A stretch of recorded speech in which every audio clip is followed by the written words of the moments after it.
Welcome to episode 12 of the ADV podcast, everybody. Today we're going to be talking about the NBA, Blizzard, South Park, and basically a warning of what's to come. But Similk has something to say first. Well, enough of the doomsday predictions because it's a very happy birthday to Taiwan. Republic of China, I believe, is 100 years today, right? Yeah, I believe so. That is the current legitimate government of Taiwan. Taiwan, Taiwan number one. Many people in Taiwan just want to be called Taiwan. We'll let them sort that out in the future. But I want to say thank you to the nation of Taiwan because it's always been a wonderful place to be. The people have always been helpful and friendly and awesome. The roads have been amazing to ride on. The food's been great. And I don't think I've ever had a bad time there. So thank you to Taiwan. Yeah, absolutely. I'll also say happy birthday to Taiwan. By the way, just by saying happy birthday to Taiwan doesn't mean I don't also say happy birthday to China, because they're all both entitled to their different well, we probably birthdays. wouldn't say happy birthday to the CCP. No, absolutely not. Happy birthday to China, for sure. I grew up with Taiwanese people. In fact, my first introduction to Asian culture was through Taiwanese people. It made a big impact on my life, and it led me down the path which eventually led me to China and all of that kind of stuff. So I have a lot of big ups. Yeah, a lot of thanks to give to all my Taiwanese friends and everybody in Taiwan. Happy birthday.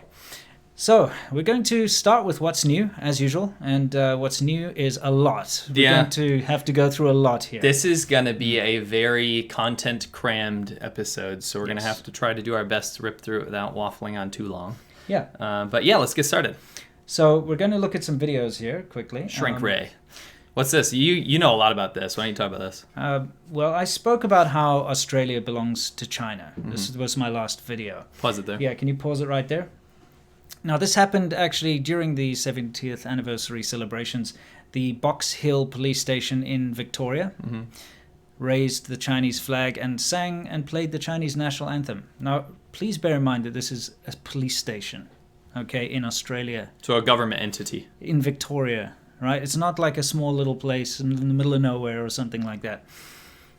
And, of course, a lot of people were very upset about this, but the people that actually flew the flag and stuff, they were like, no, what are you worried about? We've got great ties to the Chinese business community, and so we're just celebrating. We do this every year. What are you talking about? But it's very, very, very ignorant for them to believe that, and I have to put this into some context for everybody out there. China and the Chinese government, yes, they are the legitimate leaders of China. There's no doubt about that. They can do what they want. That's China, that's them, whatever. That's their flag. That represents China. However, a lot of the people that live in Australia that came from China originally, a lot of them left China because they are afraid or they don't like or they're dissidents or something like that. So, for instance, survivors of the Tiananmen Square massacre are in Australia and their families, okay? They fled from the Communist Party rule. You've got people from Taiwan who see themselves as separate from Beijing and separate from the Communist Party. You've got people from Hong Kong who feel the same way. You've got people who left China because of the one-child policy where they could not have more than one child, and so in order to escape forced abortions or massive fines, they fled to places like Australia. So for these people, who are Chinese too, ethnically Chinese people, for them to be in a community where the police station is raising this regime's flag, which they escaped from, it must be terrifying. And I can liken it to perhaps Jewish people that had fled Germany, Nazi Germany, went to a place like the UK, and so they're there in the UK, and suddenly the UK police stations start raising the Nazi flag above the police stations. Remember, I'm not talking about patriotic Chinese people having a party and a barbecue and having their Chinese flags. I'm talking about a police station, government, entity raising this flag and singing the national anthem. It's totally out of place. It's out of sorts. It's not acceptable. And I feel, and correct me if I'm wrong, I feel that if a police station in America raised up, I don't know, an Iraqi flag and played the Iraqi national anthem, regime, of the previous regime, obviously, or in China, a Chinese police station raising the American flag and singing the American national anthem, I think that would also be unacceptable, right? Yeah, I think the symbolism is more powerful than anything. We're not going to talk about laws or anything like this, right? Yeah. I don't know the law surrounding this in Australia, but the symbolism of a government entity that is in control of law enforcement and peace, right? Peace protectors, is raising a regime's flag that is diametrically opposed to the constitution and beliefs of most Western countries. And the democracy of Australia. And the democracy of Australia. So, yeah, the symbolism is terrifying to me. It's not like a joke to me. Wouldn't it scare the absolute crap out of you if you were somebody who had escaped, who was a dissident or who, had escaped the Chinese Communist Party, and you're living in Australia and you see the Australian police bringing that? Wouldn't that make you feel as if the eyes of the Communist Party and the arms and the hands and the tendrils were right there? I think a lot of people really discount this. All right. You made a very good analogy to Nazi Germany. Now, it's in the distant past. I can say a lot of people do remember that time, right? The older generation. Yeah. However, a lot of people don't liken it to the same thing because of the age that we live in, right? China's effectively completely obliterated its media within itself. Like, you can't see what's actually happening in China, right? But for these people that fled because of actual oppression, it's as real as Nazi Germany to them, right? Maybe not to you, but to them. A lot of these people, you had a good point with the forced abortion thing. Can you imagine the trauma of dealing with that and then fleeing and actually being stable in some place like Australia, trying to thrive, citizenship, and you're trying to distance yourself from this red flags memory of what actually happened to you and your family. For them, that oppression is real. Right. Yeah, absolutely is. So it's a powerful thing, and it's really messed up. And I think this is where Australia is making a huge mistake. The attitude of the powers that be and the people in the Australian police force and in the Australian government, it's coming from a good place. They're trying to be inclusive. They're trying to say, hey, look, it's your special day. We want to celebrate with you. We want to help you out here. We want to say, oh, look, we all work together. We're so diverse.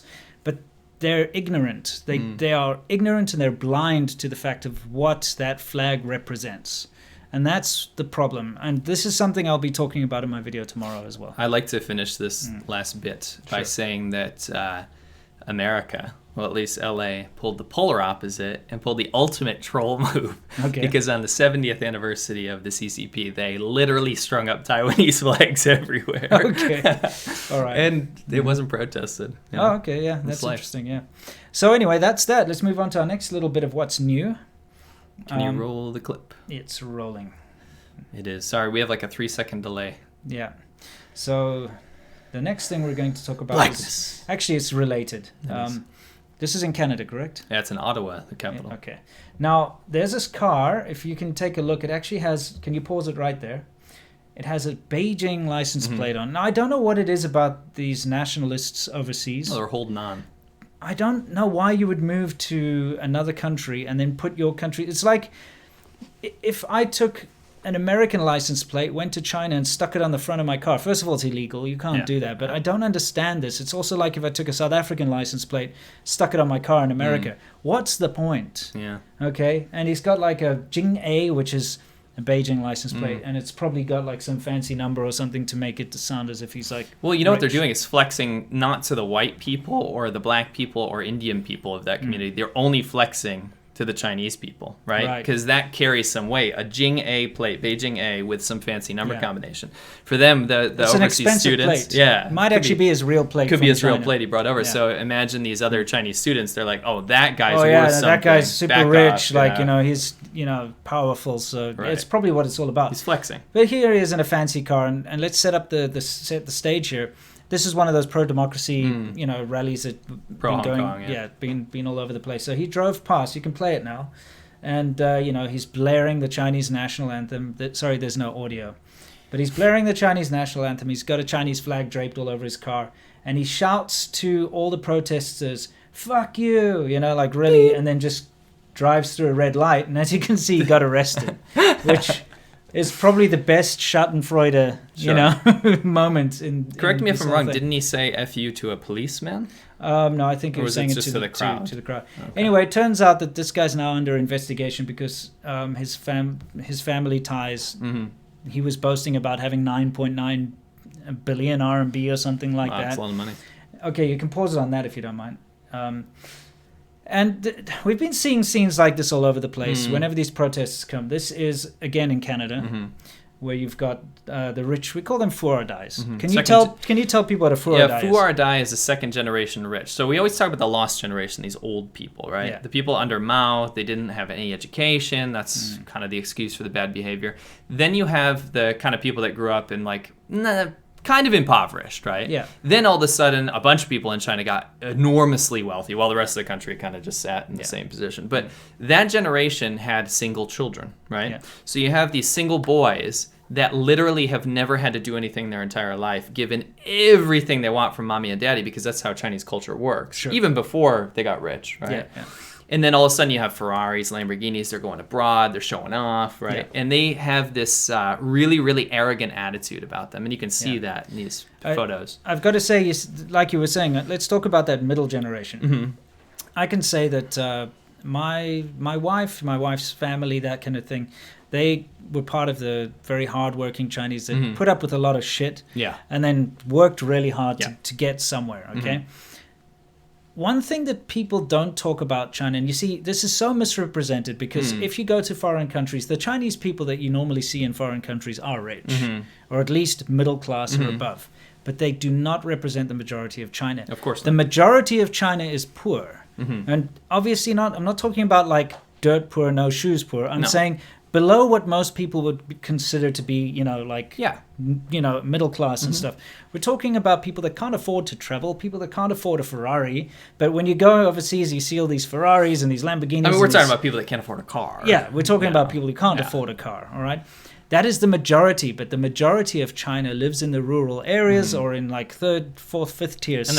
And they're also imprisoned by the hukou system. Yes, they can't leave. They can't, it's different. Right. So out of all the Chinese people that you do see overseas, the majority of them are wealthy and well off. And so this is why we have to draw a line here. I want people to understand that these are not representative of all Chinese people, these people in the Ferraris and stuff. Most people have a good head on their shoulders. But the people, and Chinese people will agree with me here, the people that are these Fuardais driving around in Ferraris and Lamborghinis and Chinese stuff. people hate Fuardais. They are the product of usually, nepotism, corrupt dealings, things like, this person Government worked in the government, yeah. so he got this tenderpreneurship thing for this coal mine, or he happened to live in this place.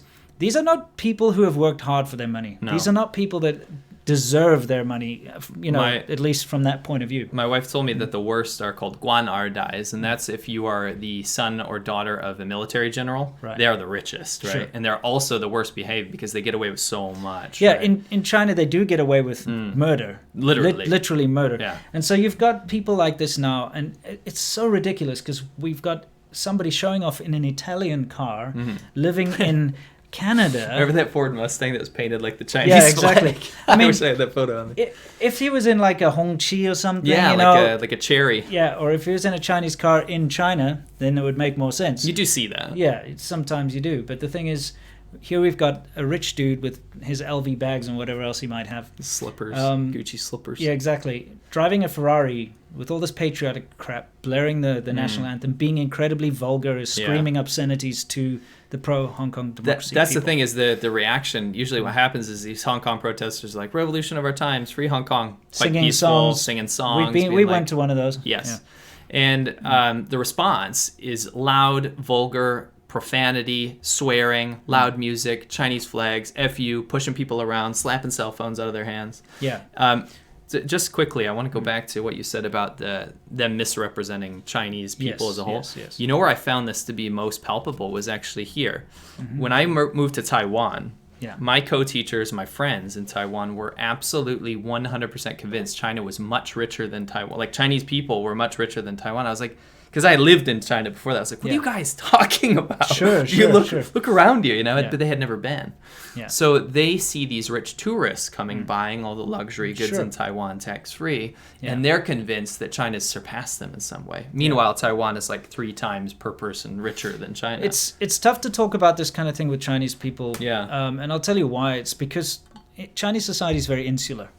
People live in their area. They know their little social groups. They don't really explore much. They don't really see much of China. That's why in our first episode, we showed that girl who said that Chinese people never eat dogs. Sure. She's never heard about it. It's not possible. Yeah.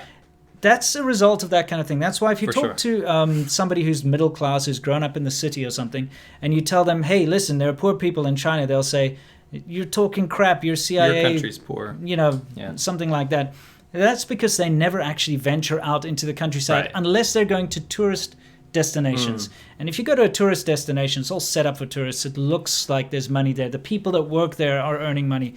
But if you actually travel through China, you will see that poverty is still a big thing there. I think is most palpable and the most important thing is that when they go to these tourist destinations, they're on the high-speed rail, they're on an airplane, or they're on a bus, and those are on the highway networks. Yes. They do not go through the villages. The G roads, they're called the national roads, go through every town and village, and that's what we see, right? Yeah, exactly. When we go through this. So if you're avoiding all of that, you see this beautiful spick and span road network, and you arrive at this spick and span tourist joint, right? Yeah, which is all set up to be impressive. For rich people. And so that's why a lot of Chinese people have a very warped idea of their own country. And we've been lucky enough to travel around the whole of China on motorcycles and see what it really is like and really interact with the people.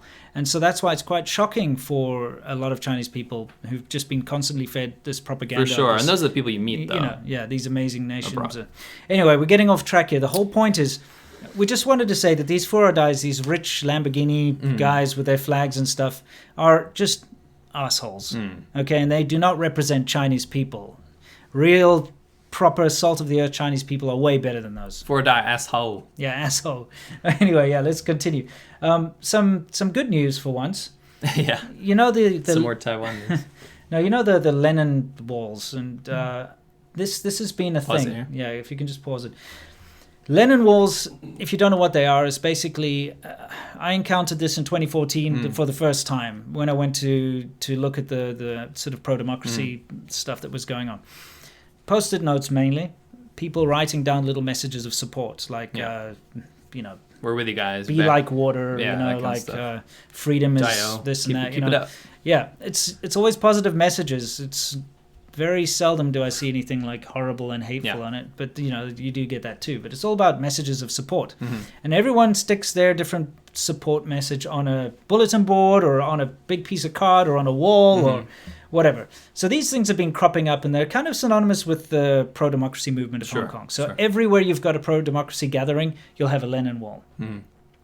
But you've also been getting a lot of cases of mainland tourists or mainlanders coming in and tearing them down, and being vicious about it, just breaking them and burning them and doing all sorts of things.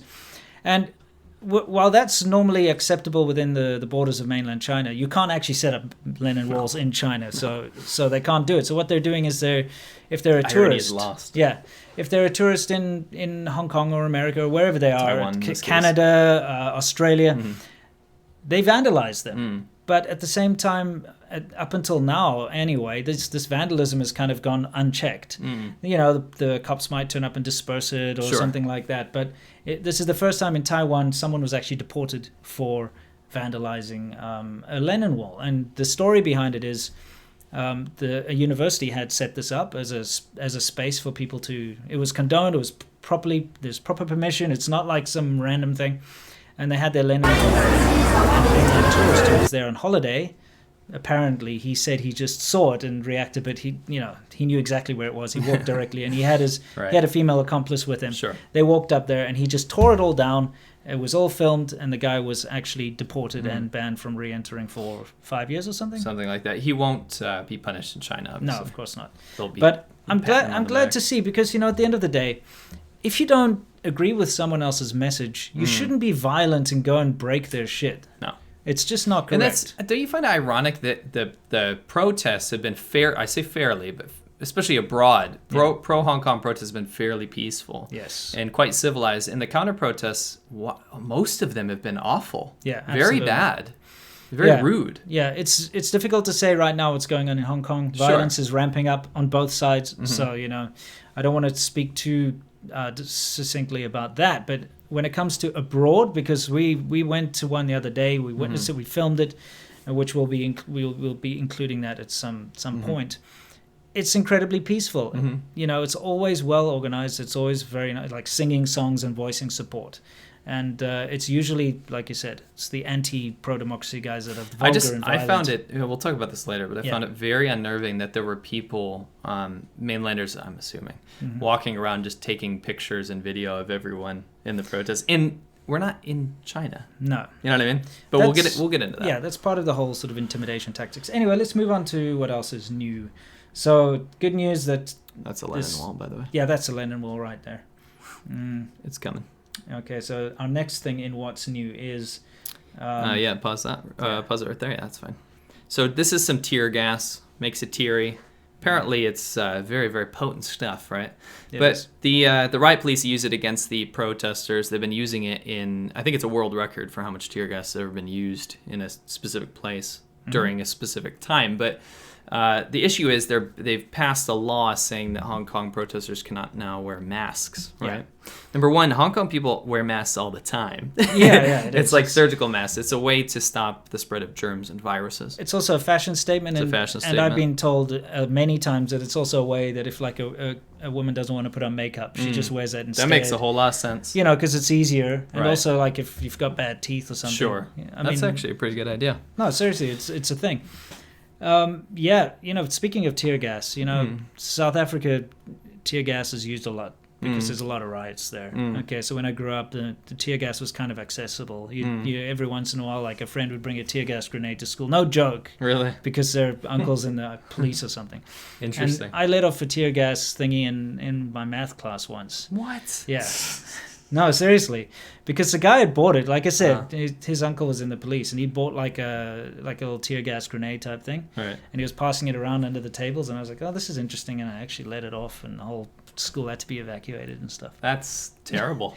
And no one ratted me out, and I never confessed, so they didn't know who it was. Snitches get stitches, bro. That's funny. It was really cool. It was fun times. Anyway, this is short news. We can skip through this now. Yeah. Okay. So that's pretty much it. So this is an emergency decree to ban face masks to make sure they can identify people. Yeah, and it's being basically fought. So anyway, let's go to some super chats, and then we'll move on to our next section. See, I got it right. Alrighty. So first off, we got Cesario JPN, our boy, says hashtag May with Hong Kong. Thank you for that. Edward Barry, $10, says support the podcast, share the links, spread the links, share this video. You heard it. Leo Doyle, finally made it live. Thanks to you guys for what you do for both of your channels. Have the Hong Kong protests resulted in a crackdown on religious expression as well? Not in Hong Kong necessarily, but a lot of the protesters are part of churches, Baptist churches, Christian churches, Catholic churches, things like that. Yeah. They can't actually crack down on religion per se in Hong Kong yet because of the law. In China, however, totally different story. Yeah, I mean, but that's been ongoing for a while. That's nothing new there. Yeah. Cool. Thanks. You want to do one more? Yeah, or next up? Okay. His Shadow X, give us $10. Thank you. Says, how's the N7 jacket holding up? Do you worry about video games being massively watered down or altered like movies, like Red Dawn, to appease the CCP? N7 jacket's still alive and kicking. And as far as the rest of your question, we're going to be talking about that today. Yeah. Absolutely. Very succinctly, though, I can say that after what has happened, like really recently, I think we're going to see a positive turn in I actually have a lot to talk about the whole video games thing in China, having worked at Tencent before. Sure. And also having been there since 2006 and, with all the console ban and everything. So we'll talk about that later. Okay. Let's get into our main segment of the show, which is, as you know, Soft Power Hour, where we talk about what's going on, as far as the influencing of overseas opinion and stuff coming out of China. And it's probably the most appropriate name for this ever. This is amazing. Yeah. All right, so first off, any basketball fans out there? NBA, National Basketball Association, is the most popular thing in China from abroad. And Absolutely. I don't say that lightly. Every single male in China loves the NBA, and they're very disappointed if you're a foreigner, if you don't know much about it. Yeah, and I don't know anything about NBA. Right, I don't watch NBA either. Yeah. But they're very, very, very upset if you're like, I don't watch NBA. They're like, what are you talking about? That's literally the pillar of their life, right? It's pretty nice, actually. In China, after hours, people after work, they get together, they go play basketball. Yeah. Everybody follows NBA. Every Chinese man that I know loves NBA. Yeah. And it's funny because they have their own league, CBA, which actually hires a lot of NBA players. But most people do not watch CBA. They much prefer the NBA because of the skill level involved and the marketing and the jerseys and everything. You know, I mean, it's like an international. It's like Hollywood. You know, yeah, it's huge. It just brings in this awesome entertainment, and people love to watch it, and they'll watch it on their phones in the subway. And, Now, to succinctly say what happened, the NBA basically made a big boo-boo. What happened is a dude who works for the NBA tweeted something out. He basically said support for the Hong Kong protesters, support democracy, this kind of stuff. Yeah, support freedom and democracy for Hong Kong. China went nuts. This guy was a manager for the Houston Rockets, right? Yes. They went nuts. They just started pulling sponsors. They said, you need to apologize. You've hurt the feelings of all the Chinese people. And instead of doubling down, instead of being like, what should I do in this situation? Bam. Deleted the tweet, apologized, right? Sure. So let me just make this very clear. An American man who is part of the NBA expressed his opinion in a country that appreciates and upholds freedom of speech on a platform that does the same. And a platform that's banned in China, That's banned in China. So Chinese people aren't supposed to even see it. No, they shouldn't be able to see it. He said something that offended the Chinese government. I shouldn't even say Chinese people, the Chinese government, Absolutely. right? And they immediately went ape. They pulled sponsorship for the Houston Rockets. They started putting all this horrible anti-Houston Rockets media. And it got so bad that they eventually banned all preseason games from airing in China. They've torn down advertisements. Yep. They've covered up anything to do with that. And here's the big irony. Like we said, it's the most popular thing. But Yao Ming, as you all know, is this very tall, international. Some people might not know him.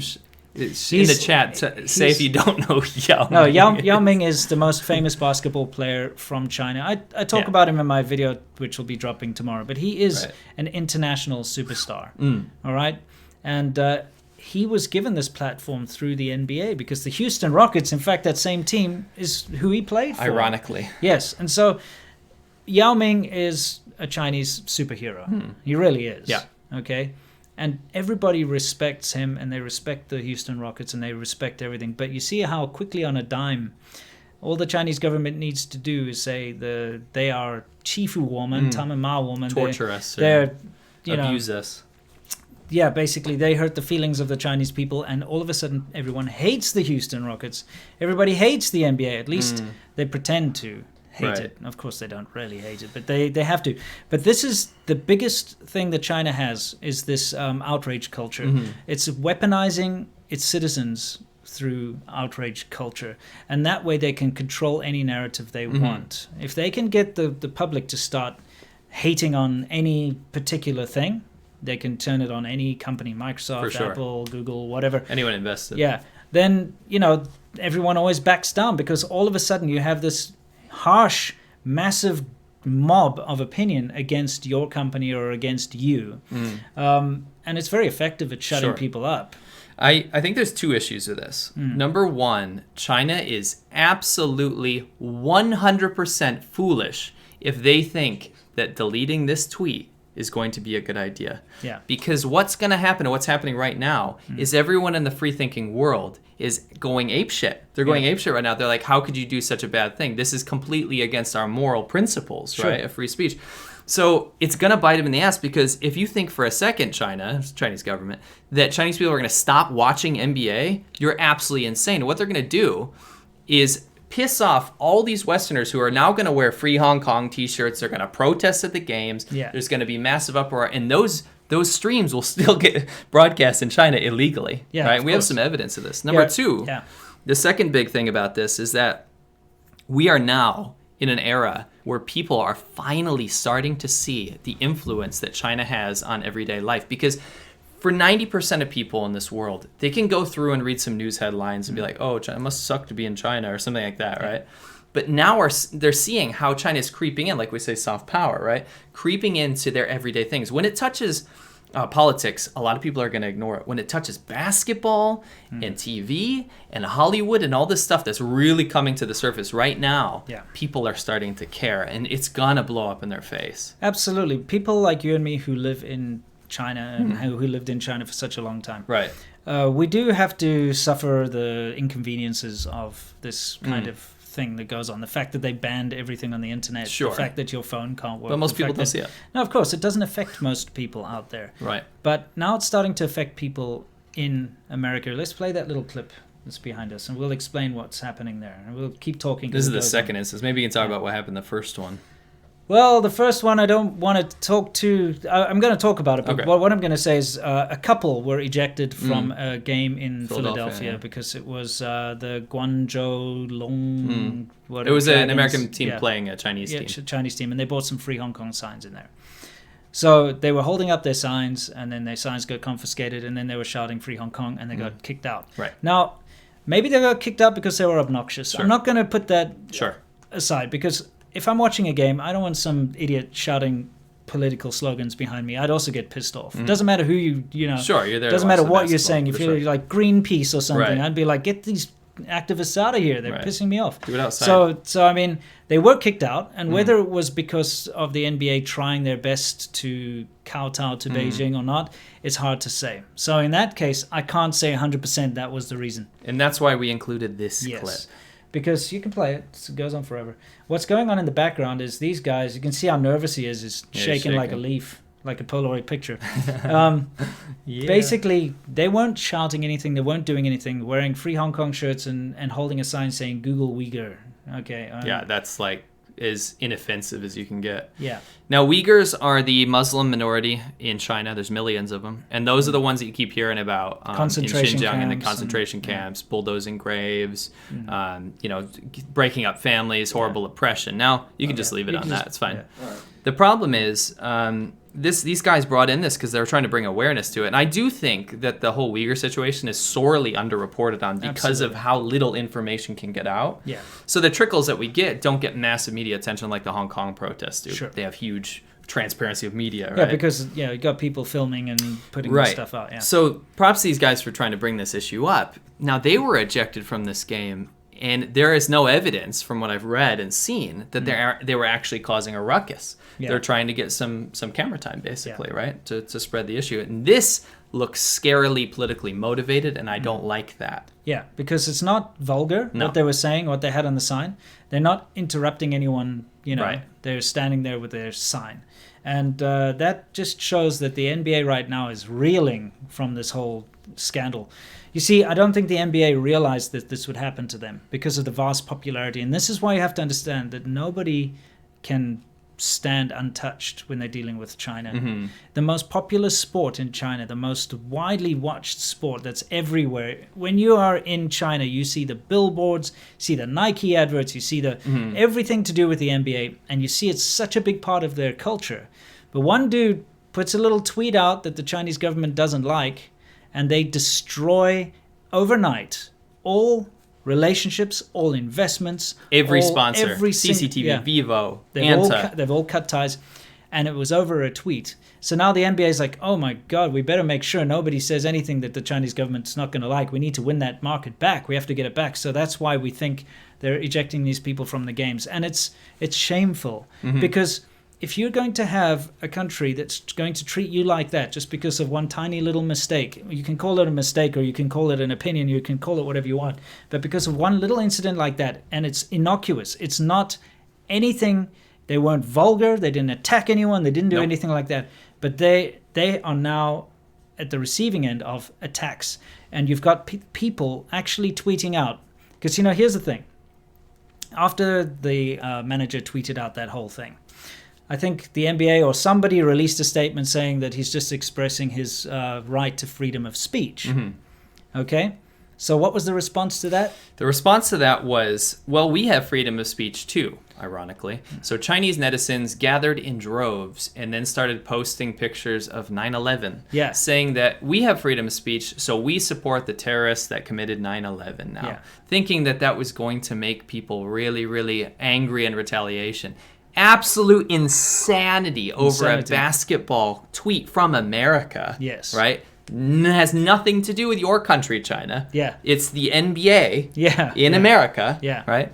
And it shows you, and I think the most important issue is how toxic these sponsorships and intertwining Yeah. with China Because every Chinese company is related to the Chinese government. Yeah. They're at the whims of them, right? Sure. Maybe Vivo, the cell phone company, doesn't actually care about this, but they have to pull out, Yeah. or else they're screwed, right? Yeah. They'll So get you penalized. you see these companies in bed with China for honestly not that huge of a chunk of their percentage, right? Like an American MBA customer is worth much more than a Chinese MBA customer, right? It is. It's empirically proven. Yeah. The problem is the people in control of these partnerships are on the receiving end of all this money, right? So it's in their best interest to make sure China's happy. And you see that with Hollywood, right? Yeah, of course. Even though ticket sales don't represent a massive chunk of Hollywood's thing, there are certain groups of people that benefit largely from the Chinese branch of this, right? So we're watching these companies like the NBA, and it's shameful. I like that word because you didn't see them backtrack and be like, holy shit, every corporation is evil. Let's be totally honest, right? It's greed driven. But people today in 2019 do not randomly spend money on stuff that they disagree with. Not as much as they did back in the day, right? So people that are on the internet, people at the internet now, they can form an opinion and be like, you know what? Fuck the NBA. Sure. This is ridiculous. This doesn't represent our best interests. This is un-American. This is not following Western values. Yes. And they'll back out. And that's the problem, is you're going to lose American customers. Sure. And you're not going to gain any more Chinese customers. In fact, you might be permabanned. Yeah. Right? Yeah, it's very possible. And I think what's valuable about this podcast is that you can see all this stuff on the news. You're watching for our opinion and analysis on this, but we've included some stuff from China that most people, you probably haven't seen. From Chinese friends actually sent us some of this stuff let's to actually see what the backlash is in China. Yeah. So, we've got a lot to talk about as far as this is concerned. I just want to show this. This is an example of the first type of reaction. Yeah. This is how hardcore some of these fans are in China. This guy is a Chinese guy, Rockets fan, basically goes on the internet on a forum, and he goes, listen, if you ban NBA, I'm a Rockets fan before I'm a Chinese person. And he goes, I will literally burn this flag, come arrest me, I'll be the martyr. And they arrested him 3 hours later, 3 years in jail. Yeah. And that's incredibly scary. Yeah. But, this is what we're dealing with. That was incredibly foolish of him to do, by the way. For sure. But you know what? You know what's even more foolish is the fact that people think that this is going to reverse itself, right? You're going to have hyper fans like this in China. The NBA is much more of their life than the CCP. They don't care about watching Winnie the Pooh ride around in some black car. Sure. They'd rather watch their game, right? Absolutely. So you'll see the extremes like this. Yeah, it's really, really, really unfortunate. Can we continue on with the clip? This guy, I feel so sorry for him, by the way. Yeah. Yeah. The next thing is an example of what what you're talking about. What I'm talking about. So this is we can pause it here. Pause it right here as well. Why don't you explain how bad this is? Okay, so China claims that the South China Sea belongs to China. Okay. And Taiwan. Yeah. They've got this 9-dash line.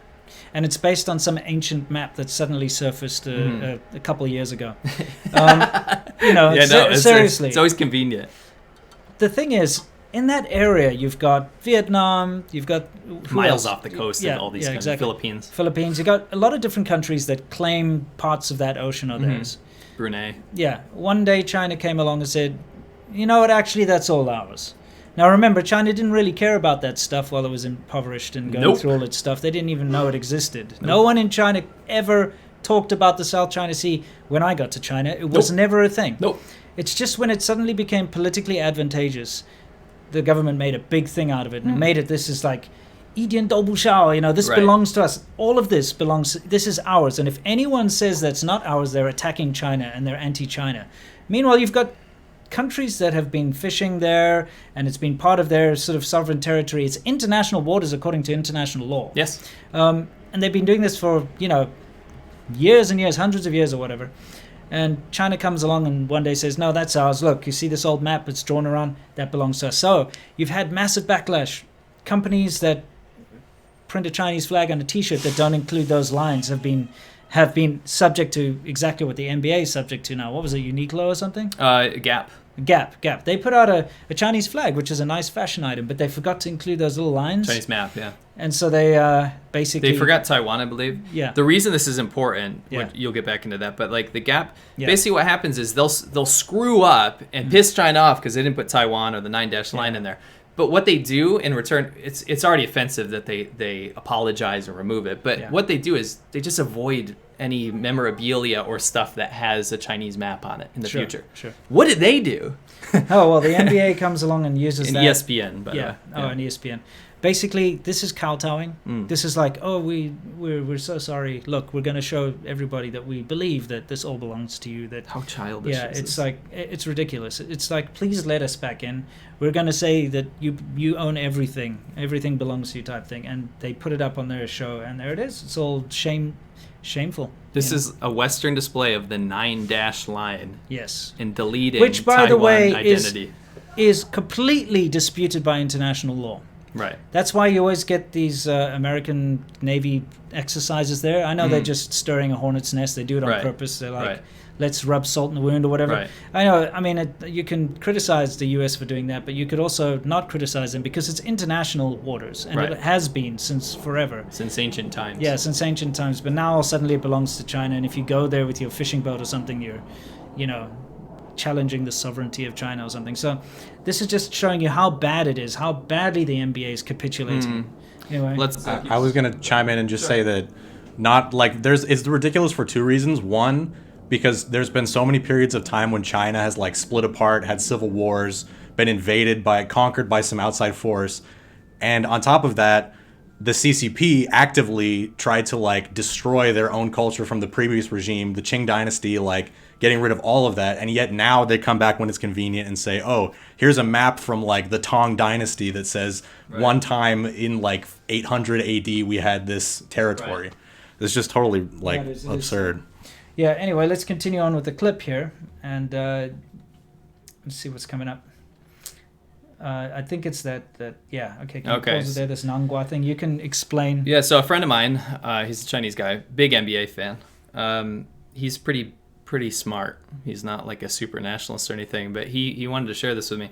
He was going on his favorite like pirated media website. Look, that's how it works. Just how it works in China. You'll have to get over it. Yeah. But basically, this is a message that says, listen, we know that you guys love the NBA, right? Yeah. We're going to show the NBA, but you have to love your country. We are going to love our country. And because of the atrocious things that the NBA did, because of this one tweet, by the way, because of the atrocious things that the NBA did, we are going to pirate every stream. And you're going to see every NBA game. It's no problem. But they won't get a penny from us Chinese people. In this, I told you, I alluded to this. This is where it's going to blow up in their face. Yeah, because these streams are going to be politically motivated. Yeah, because now there's going to be streams with people saying free Hong Kong in them and stuff. Yeah. It's going to be bad. But that's also why I think it's foolish for a lot of companies to keep trying to engage with China. Sure. Especially this kind of thing. Right. Pirating is, just the way it works in China. Everything, people watch everything for free there. Right. So you don't actually make money anyway. You think you're getting into this big market. They make money on merch market there. Yeah, exactly. Massive market share. But then again, merch is also knocked off all the time. Very true. So it's like you basically end up, you put so much in, but what you get out is a fraction of what you really With should. the hope that things will change. Yes, and they won't. Yeah. Anyway, let's continue. So this is the last type of reaction. Yeah. So we saw the guy that was more pro NBA than Chinese. Yeah. We see the people kind of in the middle being like, I'm totally going to watch NBA still, but I'm going to pirate it. And then you get this guy. Now, all right, there are subtitles there. Yeah, you guys can read them. But basically he says, we can read it. Okay. Can take you out? Yeah, you can take us out. Cool. And maybe start that clip again. Why don't you narrate it? Yeah, I think it's important for us to go through. It is very important. Why don't you read it? You can do your best Beijing accent. My best Beijing accent. Rockets General. It's like, what is it like? 我是 Chung Mao. Yeah, anyway. No, basically, I think first to read this is going to be difficult. But this guy is very angry. Okay. And he's over-dramatizing things. Mm-hmm. And for those of you who are listening who can't see this, it's a kind of a chubby... We can point out key points. Yeah, chubby dude. Yeah, he looks like a dumpling. These are the kind of thuggish-looking guys that you always see that are usually, causing fights and... Uneducated. Trying to hang around with gold chains and be mafia or something. He looks like that. So anyway, yeah, you can go. He's Chong Mao from Beijing, and He calls out the Rockets he general. He says that he insults China and supports Hong Kong.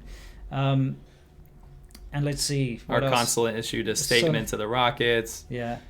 Our companies have terminated cooperation with the Rockets. Exactly, yeah. But what is their reply? What is their reply?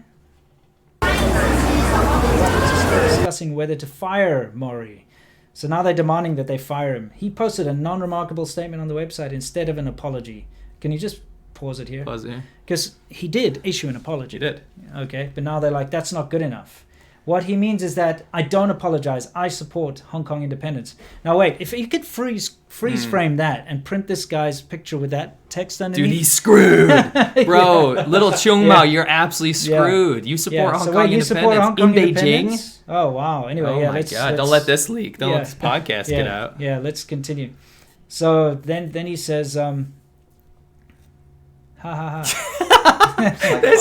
It's insane. He's such a little boy. He's the Joker, dude. Yeah. This is the result of the one. Are you fucking ready to fight to the end, right? bro? This is our tweet. Can you pause it again? Let me tell you. This guy's absolutely a result of the one-child policy. Yeah, this is your little emperor. This is a little emperor grown up. Anyway, let's continue. Let me tell you now, let Rockets tell Mori, China is no longer the one that is bullied by any country. The Chinese people have stood up. If you continue to do this, let's see, he's getting all uppity. Melodramatic. Let you bear the anger of the 1.4 billion Chinese people. And then can you pause it there quickly? He ripped down the Rockets flag. He rips down a Rockets flag and then throws it down. Okay, now, first of all, this is a bunch of bullshit. Right. Okay? No one is bullying anyone. No. If somebody tweets, support freedom, support Hong Kong. Mm-hmm. That's pretty much what the tweet was. You don't have to agree with it. Yes, that is not called bullying. No. Okay? No. It might be against what you are, but now he's making it out as if the Rockets are bullying China. Right. And he says you will bear the brunt of the 1.4 million Chinese people. And this is how it works. You get a chubby douchebag like this who now all of a sudden represents all of China. This is like the most hateable man I've ever seen. Okay, he's throwing a little hissy fit like a child, tearing down a flag and stomping on it. Let's continue with this. Let us launch a people's war, he says. Okay? Yes, Mao. Let the rockets fall into the ocean of the people's war. Can you pause it there? Yesterday, a fan asked me, what is the relationship between Mori's tweets and the rockets? Let's continue. Now let me tell you. Mori is a member of the Rockets. What he meant by talking was that what the Rockets meant. Proper anthropology. The Rockets can choose... Wait, can you go back there and get that last bit? He was too quick with his insults. The Rockets can choose red as the home team color. But in China, this red first represents China. Yeah, you can pause that. So what he's saying is... Bring us back at the end. Yeah. I got some really good insight, but you can... Yeah. First of all, I love the fact that he's like, what does this guy's tweet have to do with the Rockets? Well, he's a member of the Rockets, so that all of the Rockets agree with him. And that's what China is. If one Chinese person says one thing, all Chinese people believe the same thing, just like him. That's why face is so important. Isn't that just ridiculous? Because he's basically just done exactly what he's accused the Rockets of being. So if he says all 1.4 billion Chinese people, which, by the way, there are a lot more than 1.4 billion. They're unregistered. But if he says that all 1.4 billion Chinese people are against the Rockets and against this, then it must be right. Mm-hmm. So if one person says it, all the people believe that, which is a bunch of BS. You know what this guy is? What is he? He is a... DM, can you put him in the background of us just so people can look at him? I'm going to paint a picture of the I think you are going to 100% agree with me. Mm-hmm. By the way, is he sponsored by Gatorade? Yeah, he's got a Gatorade t-shirt on. That's very anti-Chinese. He should have some fake Pocari Sweat brand or some shit. Anyway, this guy, picture this. It's 2 a.m., okay? Yeah. You're on the street having barbecue with me in, let's just say Shenzhen. Yeah. I'll say Beijing. He's from Beijing. Yeah, he is from Beijing. We're sitting there. We're clinking beers. We have a couple Chinese friends next to us. Yeah. We're all clinking beers, right? Yeah. And you look over and you see this table. Yeah. And there's 12 guys here, right? And I eat something, and I say, "Wow, this is a little too spicy. It doesn't taste very good." Yeah. And all of a sudden, this guy over here, he hears it in Chinese, and he's like, "What'd you say about our Chinese food?" Yeah. But before he says that, he discusses with his 12 mates. Yeah. And they all stand up and they start shaking their fist at us. They get the beer bottles, right? And all of a sudden it's 12 on 4. Yeah. And unfortunately our Chinese friends run away. Yeah. And it's just me and you sitting there being like, sorry, I don't want any trouble. Yeah. And the bottles start flying. Because that's exactly what this is. That's what this guy is. It's 1.4 billion against you little tiny Maury. Yeah, right? This is what it is. Yeah, it's a sad state of affairs. Anyway, it says, no matter who you are, let's get him back on the screen. No matter who you are, bullying China, no matter how far away you are, you have to pay the price. You see, this bullshit about bullying China is the biggest crock of shit in the world. I hate to say this, but it's the other way around. Yeah, it's China bullying everybody else. Yeah. Seriously. Maury and the We shouldn't Rockets, have to you explain that. angered the Chinese. Okay, the final final result result. is go to hell. Okay, so hang on. You can bring us back now. Yeah. I love the fact that he says you angered the Chinese. What is this? Like a hive mind? Well, okay, let's just Is not he get too much. 6? It's like, yeah, you angered the Chinese. You know Come on. what's funny is that when he wrote this shit. Oh, Yeah. by the way, the translation is so much more eloquent than what he actually said in Yes, Chinese yes. when we were listening to it. Yeah. It's so dumb. It's Yeah. literally like listening to a second grader. Yeah. But when he wrote this, he was so goddamn proud. Yeah. You know he was. He's like, Yeah. I'm now representing my country, Yeah. and I'm just going to get a lot of likes on fucking TikTok or some shit. Yeah, exactly. Right? Yeah, Douyin. as it's Douyin, called sorry. there, yeah. It's unfortunate, but you see, what you're seeing there is this knee-jerk reaction. Yeah. And this is what makes it so dangerous to deal with China, is people like him. Right. And the fact is, and here's my thing, this kind of behavior is never condemned. Nope. It is always condoned. Right. Okay, so this guy being angry and shouting and threatening, Right. you'll never see the government come out and say, hey, look, this guy That's is a bad. good point. This That's guy, a really good point. He said some bad things, and you know what? He doesn't actually represent all Right. Chinese people, and we'd rather, he's not the face of China. But what happens is they keep silent about it and they fuel it. Do you know what this is? What? And you literally just woke me up. Mm-hmm. This is the guy in China that gets his way. Because 90% of the people in China probably don't support his message. Let's be totally honest. Yeah. They're not against it necessarily, Yeah. but they're not going to do anything. There's some weedy little dude Yeah. that's not going to stand up to some big fat loud man, right? Yeah, yeah. In China, you go through life, you coast through life, you go rude by being quiet and getting out of the way. Sure. This is the kind of guy that gets in the way, and this is the kind of guy that gets what he wants, Sure. right? Pushes people around, he's loud. This is the kind of person, if he was in government, he'd be a real asshole, Yeah, yeah. But those are the kind of people that succeed. Sure. So, yeah, now he represents, because nobody will stand up and say, you know what, that guy's an idiot. Yeah. That's not Yeah. me, Yeah, that's the problem, because they're too afraid, because Right. it goes against the nationalist Right. narrative. And if it was a responsible government, which of course it's not, obviously, but if it was a responsible government, they would condemn the people tweeting that they support the 9/11 terrorist attacks. Right. It would condemn people like this It's a loss guy of face, too. threatening, Right. people and threatening countries, basically. Right. But you know what? Their silence is condonement. Yes. It's them saying, yes, this is good. This Right. is very good. Right. And you do see this get out of hand. I actually talk a lot about this in my video tomorrow, but I'm going to brush on it here. It gets out of hand, like with the anti-Japanese riots and the anti-Korean riots and stuff that I've witnessed with my own eyes, Right. where people go out, start burning cars, Yep. smashing restaurants, smashing Japanese things. That's out of hand. Right. The government doesn't want Oh, that. no. But then, because they're so... They keep fueling it all the time by saying how bad Japan is and putting up billboards about the Jiayu Daoshu Zhongguo and all that kind of crap. And then people go out, they start smashing and things. Then I remember, and I still have it saved somewhere, I got a text, I took a screenshot of it, which was blanket sent to every single cell phone in the city, actually countrywide. And it's like, it's very good to be patriotic. It's one of our best, things, attributes, etc. But remember, we should respect other people's personal property. It was kind of just a little thing down there. Little side note, Yeah, little footnote. it wasn't like, hey, listen, guys, stop. It was just like, it's good to be patriotic. And then whenever something does go overboard and it gets too much attention, if there's ever an official statement, it'll be like, they were being a bit too patriotic. But it's even in like household chat. Like people always say, well, we talk about whatever we want. We have freedom of speech at home in China, right? Yeah. I remember when I physically saw people lifting up and flipping over a Honda Civic, which was built in Guangzhou, China, by the way, by Chinese people because it was Japanese, right? They flip it over, goes crazy. Everyone's talking about it. Father-in-law at dinner is like, yeah, that's outlandish. These people are like low educated, blah, blah, blah. But guess what? None of them did anything about it. They just said, oh, it'll blow over. Yeah. You know what? I'm going to use your favorite word here. Yeah. Spigot. Yeah. The reason that the government condones it, like you said, they don't necessarily want unrest. They don't want it to unravel because that's kind of bad, right? Sure. So they allow these protests that aren't against the government because people do have huge misgivings with the CCP. Of course. People have massive grievances with the Communist Party of China. But what happens is they're not allowed to say anything. They're not allowed to do anything. So when you allow an anti-Japan protest, when you allow an anti-NBA thing to go out of control, it's a spigot that releases the pressure of this massive hose that's built up this fat with huge grievances against China.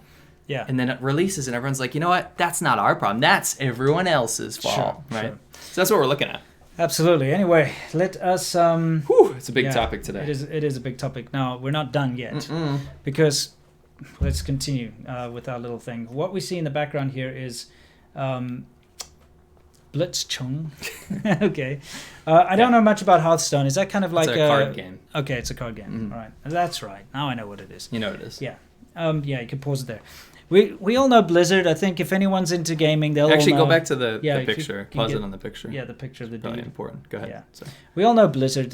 They did Diablo. They did World of Warcraft. They've done Blackthorn. You guys have no idea what I'm talking about. Yeah, like Blackthorn's a shareware game from '94 or something. Yeah. Anyway, they've done all sorts of games. Obviously, they're wildly popular, wildly successful. Overwatch. Yep, Overwatch. We play Overwatch. We used to play it. We loved it. Yeah, it was amazing. But when we were trying to play it in China, it was difficult. What character did you play? I'm trying to remember. That robot. Oh, the robot dude. What's his name? No, I can't remember. But Bastion. I played Diva. Remember? Yeah, because I'm a Diva. Yeah, because you're a Diva. Yeah. Anyway, so Blizzard is a fantastic game production company. They were. Were anyway. So what they did was this guy was being interviewed on a live stream by Taiwanese streamers, and he won. So he won prize money, and he won the championship. And during the live stream afterwards, they asked, like, what do you have to say? And so he pulled his mask off and he said, free Hong Kong, support Hong Kong democracy. Right. As you do. So Blizzard, in response to this... An American company. Yes. Blizzard rescinded his winnings, took away his money that he won. He won the prize. He won the championship. On their game. Yes. They took his money back. They banned him from playing this game for a year or something like that. And also the two Taiwanese live streamers cut all ties and they left him hanging in the breeze. Well, they were employees, out in the cold, Blizzard. Yeah. Anyway, so of course, this is exactly what's happened with the NBA. And it just happened at the same time. Yeah, at the same time. Perfect storm. Perfect blizzard. Yeah, perfect blizzard. Okay, enough. More weather fans, huh? Exactly. We'll weather the storm here. Yeah. Anyway. Sorry. Just starting to shiver a little here. Let's continue. So, basically, there was a lot of backlash because Blizzard has, everyone knows, they have a small percentage of it is owned by Tencent. Right. Now, to get into China, into Tencent games is very difficult because of all the censorship. Yeah. And in order to basically be online in China and be able to be played in China, obviously every game is vetted and cannot be attached to anything political. Skulls. It's weird. You Google the laws of the video game censorship in China because it's hilarious. It's weird shit. It's very weird. And they actually put a freeze on any new games getting into China a while back, Yeah, a freeze, yeah. This situation is really snowballing. Oh, yeah, okay, enough. Okay, enough, sorry. okay. Sorry. Good. Yeah, anyway, sorry. So, it's a big thing. It's kind of like Hollywood, they can't ever get out of step, otherwise their movies will never be shown in China, that type of thing. So Blizzard immediately did this in order to appease the Chinese government and Tencent and all that kind of stuff, because they're afraid that all of their revenue is going to get cut off. They're afraid that if they let that stand without taking any action, that Tencent and the Chinese government would cut them off completely and just like, okay, your games are banned in China, which happens overnight in China. It is like there's no appeal process, there's nothing. It's like, oh, you disrespect. Sorry, guys. Yeah, you bully China, or that's what they'll say. You've hurt the feelings of you've hurt the feelings of the Chinese people. Yeah. You're out of here. Get lost. Take a hike. Right. We don't want you here. We'll just we've already knocked off your game anyway. Right. We've got our own homegrown Right. copy, so we don't need you anymore. Right. And so this, of course, has created a lot of backlash from reasonable people who are like, hang on a second here. This is not in China. This is not a Chinese player. No. This is somebody who is expressing his free speech and free Right. thought. Right. Okay, he is in his own right a champion. He's just won his thing, and now you're taking that away from him. You're taking his prize money away from him. Everyone's like, this is absolutely absurd. Right. You know what I mean?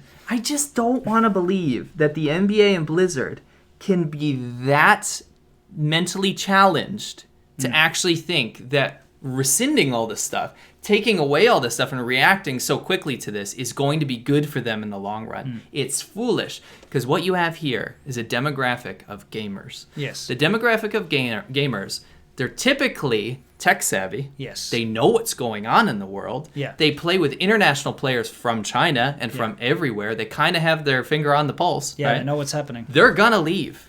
Yeah, absolutely. Now, to add to this perfect storm, It's beautiful. South Park, right? Oh, I have some slides in there. Yeah, we later. got some slides. Yeah. Okay, cool. They're going to talk Yeah, about me. that's okay. We'll talk about it later. But that's adding to this whole thing. Namfang Oh, Gong big Yuan. time. Anyway, let's keep playing, because now what has happened because of this? I love yeah. this. This is what I'm talking Yeah. about. Overwatch, as you know, is a very popular Blizzard game in China too. It's incredibly popular, and they included a Chinese character From Her name mainland. her name is Mei, and Mei is Chinese, and as you play with her running around, you can hear she speaks Chinese. Yep. She represents China. She's cute. She's Put her in for a reason. yeah, she's a great character to play in the game. But So what people have done is they've appropriated her as the new symbol of the Free Hong Kong Free. movement, Free Hong Kong. And they're doing this on purpose. They're doing this so that Blizzard gets banned in China. They want Blizzard to feel the pain. the pain of They what want them it's to like. lose everything. They absolutely, because if this becomes popular enough, if people start to associate this Blizzard game with the Free Hong Kong movement, China will 100% ban it completely. yeah. Oh, yeah. And then they will learn that this is what they're dealing with, that Right. these are the kind of people they're dealing with. And if Right. you bow down to people like this, there's never a good ending. I don't think people realize how powerful this is. Yeah. Because when you piss off NBA fans in China, Yeah. that's the number one offense, right? Yeah.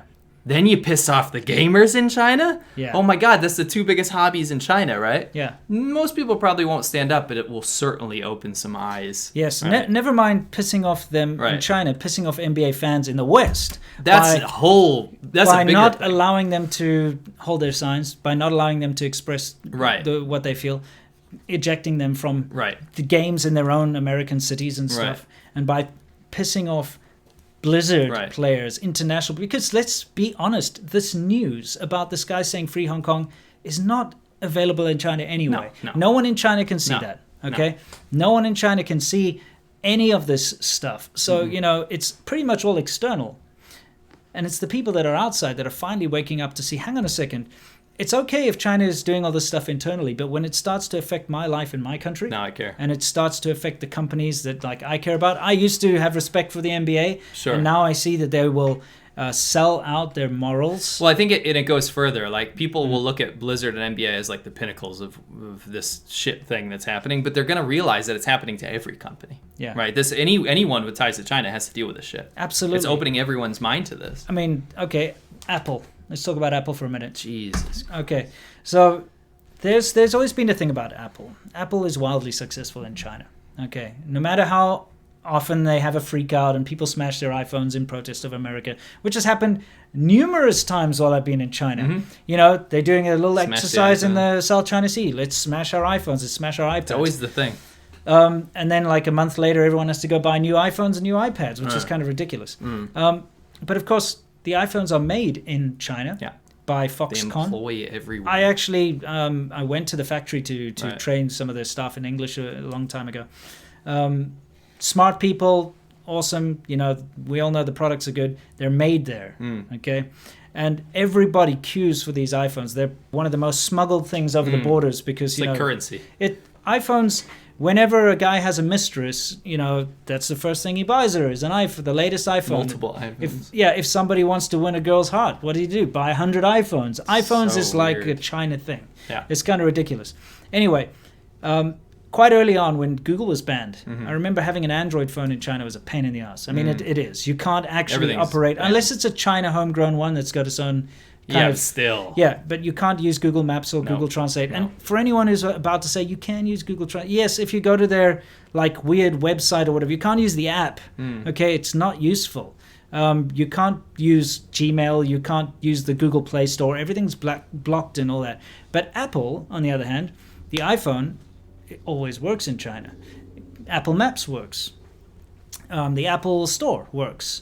All the Apple features, iCloud, all that stuff works. But you know how it works? It works because they capitulate. Every time. So, in other words, if you go into the Chinese the Apple Store, you cannot download certain censor. News apps. You can't download certain apps. If you try to put the Taiwan flag as an emoji, it doesn't exist. Things like that, which is stupid. But, they do all this stuff to capitulate so that they can, keep the market there. They do fall afoul of it every once in a while. Yeah. And then people smash all their iPhones. This outraged nonsense. Poor iPhones. Yeah. Anyway, this just recently, maybe you can tell what happened with the Hong Kong so basically, the Hong Kong protests, it's the people versus the riot police. They're trying to find new places to protest, but the riot police show up. So an anonymous person made this app to locate where the riot police are going to be or where they are. Yeah. And then you can avoid that area, go to a different area. It was protested against by the Chinese government, so they pulled it. Everyone goes, what the hell are you doing, Apple? Wow, way to be a real moral company. These people are trying to have peaceful protests and you're trying to walk right into the jaws of the riot police, right? So they brought it back. But then the official Chinese newspaper wrote an article, a scathing article attacking Apple for supporting the riots, etc., and immediately Apple pulled it again. So Apple, you immoral prick. Seriously. No, Apple is one of the most immoral companies and corporations out there. It doesn't matter. It's weird because their user base are usually sort of hipsters in Starbucks who are usually peace-loving types. Right. What are they going to say now? Well, they support a company that actively suppresses and freedom of speech. Yeah. And, is really contributing to badness and evil in this world. Guys. Yeah, good job. Well done, Apple. You suck. Just going to chime in here real quick. Ryan P. from the chat wanted me to tell you guys that apparently Adam Silver, who's the CEO of the NBA, publicly stated that he will not apologize for what was said on Twitter. Thank you, Adam Silver. Well done.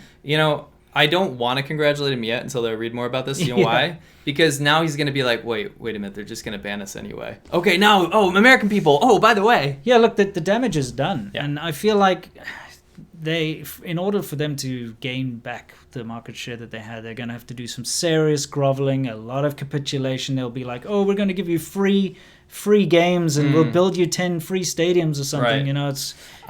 I want to kind of round this out with some advice. I don't want to be like some leader or something, but if you're going to do anything surrounding the NBA or Blizzard, make it a political statement now. No joke. Make it a platform for this kind of stuff. If you're going to go to a game or something like that, wear a Free Hong Kong t-shirt if that's what you think. Literally just make it a place where it's so uninhabitable for Chinese investors that it literally disappears from that market. Because until people start doing that, the world's going to be a much worse place with China involved. China has to stop being so sensitive. Yeah, okay. Well, they won't. That's impossible. I know they won't. But, we're living in a world where people can have their own opinions. And it's tough for some people to understand that other people can have opinions. People are not trying to destabilize your government. People are not trying to come into China and destroy your country. Well, that's what they tell everyone. But that's what they're telling everyone. The thing is, when it starts to affect you outside, you've got to ask yourself, how much do I value this company that's willing to bow down to China and disrupt my life and my entertainment and my this or my that. It doesn't matter if you don't give a shit about it. I think most people want the general well-being of Chinese people. Straight up. I really do believe that. I don't even think a lot of people want them to adopt some wildly different system right away. Yeah. But when it does affect your own life, even the most selfish pricks in the world are going to be like, you know what? Enough's enough. Yeah. You know what I mean? Exactly. So just be mindful of that. It's time that people stop being bullied. Because stop kowtowing. This is a bully tactic, and it's increasing. You are being bullied if you deal with this. China is a big bully at the moment. They are bullying the rest of the world through the use of money and this fake outrage garbage that they keep throwing, because that is their biggest weapon.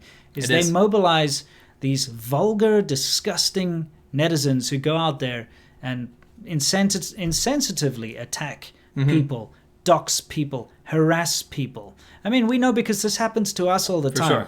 We have opinions, even when we don't have strong opinions against China, we have any opinion about China. Right. Our families are attacked. Right. You know, this is not something that's just a small thing like, oh, we don't agree with that guy, he sucks. Yeah.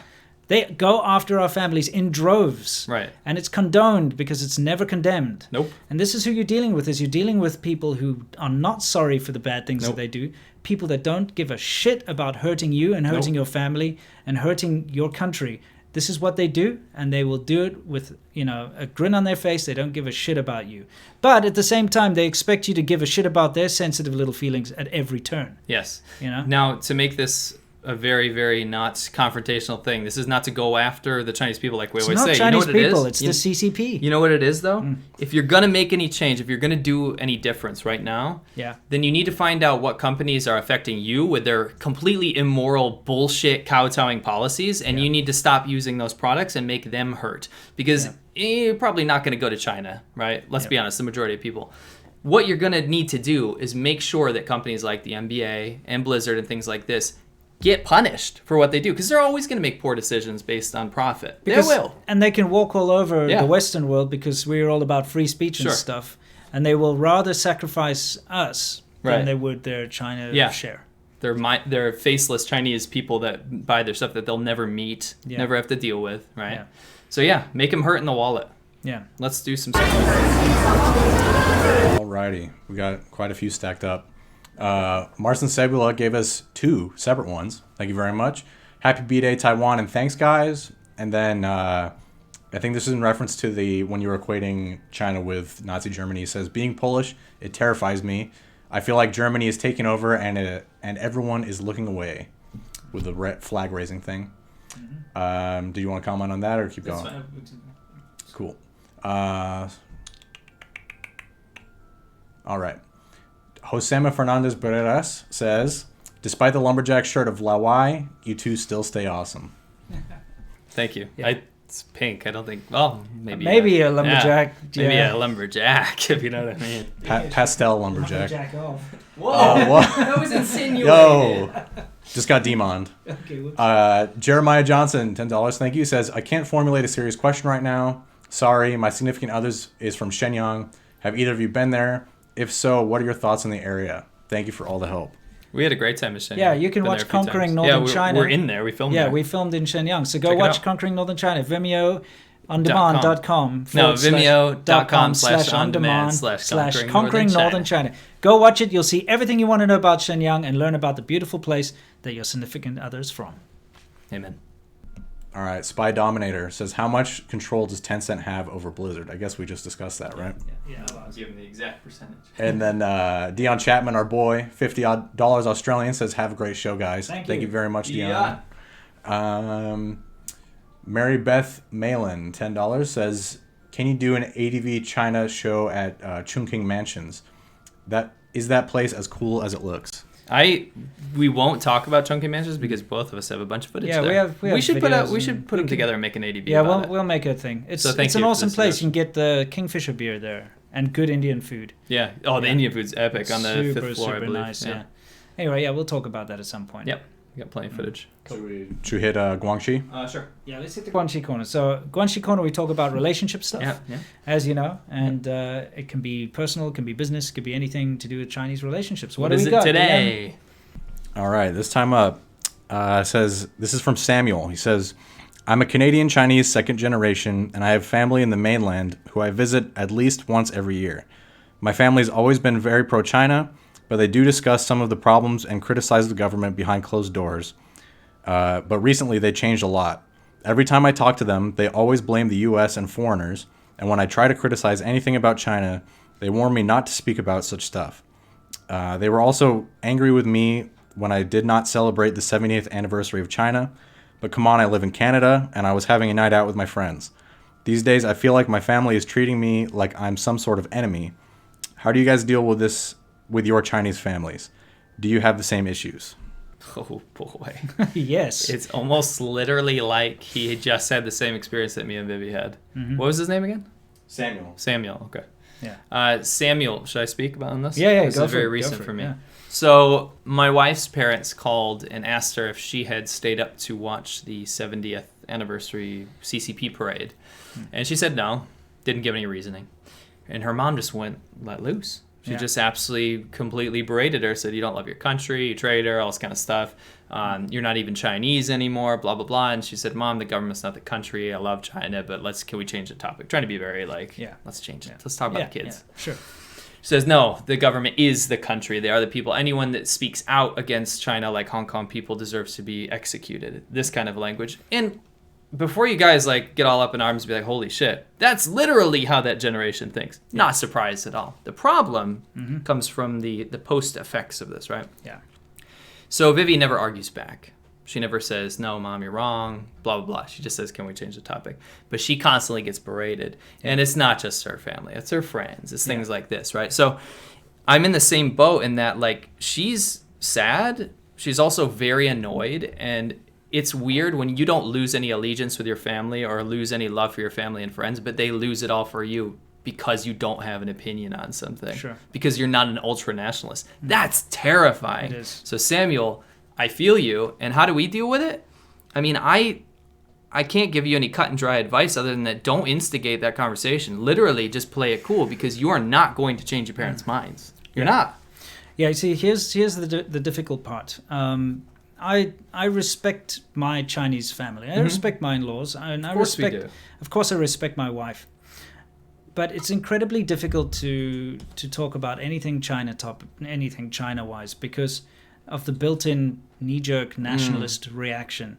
I could be talking about something with my wife that's just very innocuous, and she'll get angry with me because I'm, saying something that she perceives as being a slight against China. And this is where the CCP has won, is they've managed to convince everybody in China that China and the government is one thing. Yeah. That China inseparable. China is not the people and the country or the culture. It is the CCP. So if you have something bad to say about the CCP, the Chinese motherland. people that I know immediately think that you are criticizing China. They think that you're attacking China, their homeland, their culture, their friends, their food, their everything. They think that's what you're after. When you're saying, no, wait a second, Mao Zedong killed a bunch of people, he's not a good man, they suddenly think that you're attacking China. Yeah. And this is the biggest issue. And you will not be able to break that away. And the best way to deal with this is to be tolerant. And it's kind of unfair because Chinese people are not tolerant. You're not going to get the same reciprocal behavior. They will criticize, the U.S. and they'll say, American food sucks, or Donald Trump is this, or America's that, or America sucks. And they're welcome to this. the open arms. Yeah, totally, it's fine. But remember, you can't do the same. You can't do this. It's not reciprocal. You can't. So you basically have to be tolerant of the fact that you're not going to be respected. Your opinions are not going to be respected. And especially now in the current climate. I was just going to say, I can't stress how important this is. How different it is now versus 5 years ago. Yes. Even the language has changed. It's not 我爱中国 anymore. Now it's 我爱祖国. I love my motherland. Now they're calling it the motherland, right? Yeah, exactly. Government is now my country. Correct. Right. So you got to be careful, especially now with this NBA stuff and everything. They've ramped up the rhetoric, as you can see, about the Western people are there to bully us. They're there to criticize us. We must fight against They're always going to see it that way. Yeah. And Don't so cause shit. Don't start shit. Unfortunately, you're just stuck between a rock and a hard place. Don't discuss these things with them. Talk to your younger friends. Yeah, I try not to, and in fact, I refuse to talk about any of these kind of politics with my in-laws. Because it's in the newspaper, last time I visited my Chinese father-in-law, he was asking me about the trade war and everything. And when it comes to that, I just basically say, I don't really have an opinion about that. I'm not American. That's the easiest thing for me to say. Because you're dismissing yourself from an argument. Yeah, I don't want to get involved in that because, number one, I don't want to insult my in-laws, make them feel like I'm an enemy to them. I don't want to do that for my wife's sake. And it's just unpleasant to have to get into these manufactured arguments. 100%. So I just avoid the topics altogether. And I mean, it's the same with my wife. I don't try to push too hard on any topics. Sure. If she's uncomfortable to talk about it, I don't talk about it. It's that simple. Absolutely. Okay, cool. Yeah. Sorry, let's get a question before we go to our next segment, shall we? All right. Michael Lacko says, have you seen the Banned in China South Park episode? So yeah, there was actually originally a slide in that thing. It doesn't really matter though. It's just a let's screenshot. talk about it now, shall we? Yeah. What did you think about the show? Well, I mean, look, South Park is one of those things that when it first came out, okay, I remember very clearly when it first came out how controversial it was because it had like Bad language, and it was and I was working for an internet service provider at the time, ISP. It was called Global Internet Access, GIA. It was one of the first ISPs in South Africa, and we had that little nerd culture where, something like South Park, by the way, was never shown in South Africa. So the only way we could get it was through the internet and like shit ADP, on like Real Player or something. So we used to get these tiny little clips, and there'd be like minute clips of like little segments of South Park, and we kind of got into that whole thing, like, oh my god, they killed Kenny, that kind of shit. And South Park was kind of like a cult thing around the office, so I was into it for a while. I kind of fell out of love with it because it just became a bit too vulgar for my tastes, and it's just like I've got better things to watch. Sure. But we sat down in the office and we watched the South Park episode because everyone was saying, hey, you got to watch it. And it rings so true. Yeah. It's, of course, some of it is exaggerated, as you would expect. Freaking cartoon. But it's a cartoon. But it does very much highlight the real problem. And I'm very grateful to South Park, to be honest, because to reach the average person, for the average person to be able to understand what's going on, you need something like South Park, something popular that everybody watches to acknowledge an issue. Because we can make videos all we want until we're blue in the face saying, guys, there's some really unfair shit going on here and we really need to address this. People need to know about it. No one's going to care. No. But if something like South Park can reach out to the general populace, everybody wakes up and says, oh, you know what, hang on, this is what's going on. Right. This is my take on it. I never was a fan of South Park. When it originated, it wasn't clever to me. I just thought it was like potty humor, basically. Yeah. But how old were you at the time? I was quite young, but even then, I just would prefer to watch something like anime or something. I was like 14 or 15. Yeah, I think 16, I must have been like 9, 10. Okay. Anyway, kids would talk about it on the bus, and I don't know. Even then, I kind of cringed out. However, the creators, Matt and Trey, they moved on to political commentary and things that were quite clever. So a few years ago, I watched a couple episodes, and I was quite impressed. So I was kind of excited when everyone was like, "You gotta watch this one. It's about China." So of course, we pulled it up. We're not going to give spoilers, by the way. Go watch it. Go watch it. It's available free because it's a political statement. It's actually being shown in Hong Kong on the streets everywhere now. Like everywhere, and it's online for free. All you have to type is "ban" BAND in China. And it's not pirated, it's for free everywhere. But anyway, long story short, when I saw that, I was also very thankful. I was like, you know what, finally there's some entertainment that's actually pointing out some real frickin' issues. Western media bowing down, kowtowing to China, all this kind of stuff, and it was clever in the way it did it. And then I went on to look at some analysis of it from like critics and stuff, and a lot of people were saying things like, it's over exaggerated, there's no way the Chinese prison system's like this, the way they show like people just getting executed. Are you fucking kidding me? Are you guys insane? Yeah. Have you done any research into the Chinese prison system? Sure. You know what I mean? Yeah, it's a cartoon. Yeah. Yeah, it's Mickey Mouse. Literally. It's funny, right? But it's not that far off. No, it's not that far off. It's not. It really is not. But go check it out for sure. We enjoyed it. Yeah, definitely. ADV stamp of approval. Yeah, absolutely. So yes, for everyone who's been asking our opinion on it, we agree. We loved it. Yeah. It was great. Awesome. Cool. Let's hit another question before we move on. Cool. Caraface, she's the homie. Talk to her on Instagram. Do you want to read that? No, it's in traditional. That's Xianggang Ren. Yeah, okay. It's like, I see it.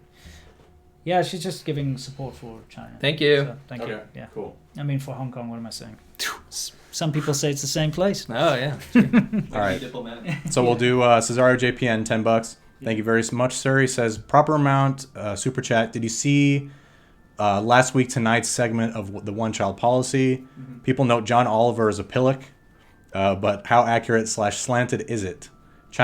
Is China effed because of it in the future? Yeah, I don't like him very much. I think he's kind of, I don't know, not that funny. But I watched it because so many people, again, spammed me with it, just like the South Park thing. And it was spot on, absolutely spot on. Great analysis. It's the first thing I've watched of his as well. It's quite good. Because like, if ever I see anything popping up with him, it's like something about Trump. YouTube, and I'm so tired of the media. This is also a good break. I'm quite enjoying that this stuff is in the news. Because for once, I don't have like the Trump show, every day. It's like, stop. Like, I don't care how much you hate the guy or whatever. We don't need to hear about everything he does. Like, just move on. But yes, I did watch that as well. It was good. Very good. I personally cringe at comics, like people like him who are trying to be like a funny commentary kind of. Oh, okay. For me, it's cringe as all hell. But he managed to get the message through. Yeah, for sure. And yeah, it was accurate for sure. Yeah, it was accurate. Yeah. All right. Want to go to Worldview? Maybe It's do a- one more. we'll We do. got We a lot have of super quite a chats. lot of super chats. Yeah. So Thomas Elf, $20. Thank you, very generous. He says your channel's comments are good, but other major channels get completely owned by Wu Mao distractions and whataboutism when they talk China. Tips. I would say we have the most legit fan base, and they just drown out the Wu Maos. What do you think? Yeah, honestly, I think it's about your size. Because if you're small now, then you will get absolutely attacked or pushed to make certain content by Wu Maos. It also depends on your character. Yeah. It can be very disheartening if you've got what appears to be an entire nation against you. And when you have people that stoop so low as to attack your family and stuff, most people would be put off. Sure. That first anonymous email to your mother saying that they know where you live and like what they're going to do to them, and the first It gets you. It gets you. the first time someone turns up at your wife's work asking where she is, Right. showing a photo of you Right. and her printed out from the internet saying that they want to get her fired and all this kind of stuff. The first time that happens, most people would back off. Yeah. Most people would just bow down and be like, Right. I'm out, screw Right. this. But what they don't realize, at least with me, is that they're dealing with somebody who's been through a lot. And I'm talking about a hell of a lot. There's a lot about my past, a lot about me that I don't tell everybody. And it will eventually come out through my videos at some point. But these guys are like freaking mosquitoes to me. I just swat them off. They can come with their threats. They can come with their harassment. They can come with their bullshit. But at the end of the day, I should, by all rights, already be dead. So I don't care. And that's what keeps me going. And that is what will keep me going. It doesn't matter what they try to pull. That's what keeps at least me grounded. And, having somebody who, like C-Milk, who we can discuss these things and have rational discussions about these and not let either one of us get out of hand or get out of control or get too depressed about it helps a lot too. For sure. What do you say? 100%. I mean, if you're high of moral character Yeah. and you can ignore, I don't know, there's something, must be something about my personality, but I'm not affected by nasty words, if that makes Sure. sense. If you're a strong person, if you're a confident person, you can laugh it off. Yeah. But yeah, there are things that get us down, but we Sure. can talk to each other about it. I would say literally just block it out. They have no weight behind it. And keep in mind, the majority of these Wu Maos are even having heartfelt messages toward you. No, it's They're copy and getting a paste. narrative, it's copy pasta, it's literally across the board. I get 100 of the same comments all the time. They take these different tactics. yeah, like this we're going to get into that someday. Yeah, there's a recent one. I just want to talk Okay, about sure. it. But it's so funny. Recently, I've been getting the same message, it kind of worded slightly different, where everyone's like, "Oh man, it's been a good run. You used to make such Yeah, good, I such get that good too. videos, Yeah. and I really enjoyed what you used to make, but now you don't." Right. And it I'm a basically- long-time subscriber. Yeah, that long one. time subscriber. But then it starts to degrade into basically just full on insults, Yeah, you and white then it's pig like, cunt, yeah, it's blah, like. blah, Unsubscribing, and then you check and you're like, the person was never subscribed in the YouTube first tells place. you.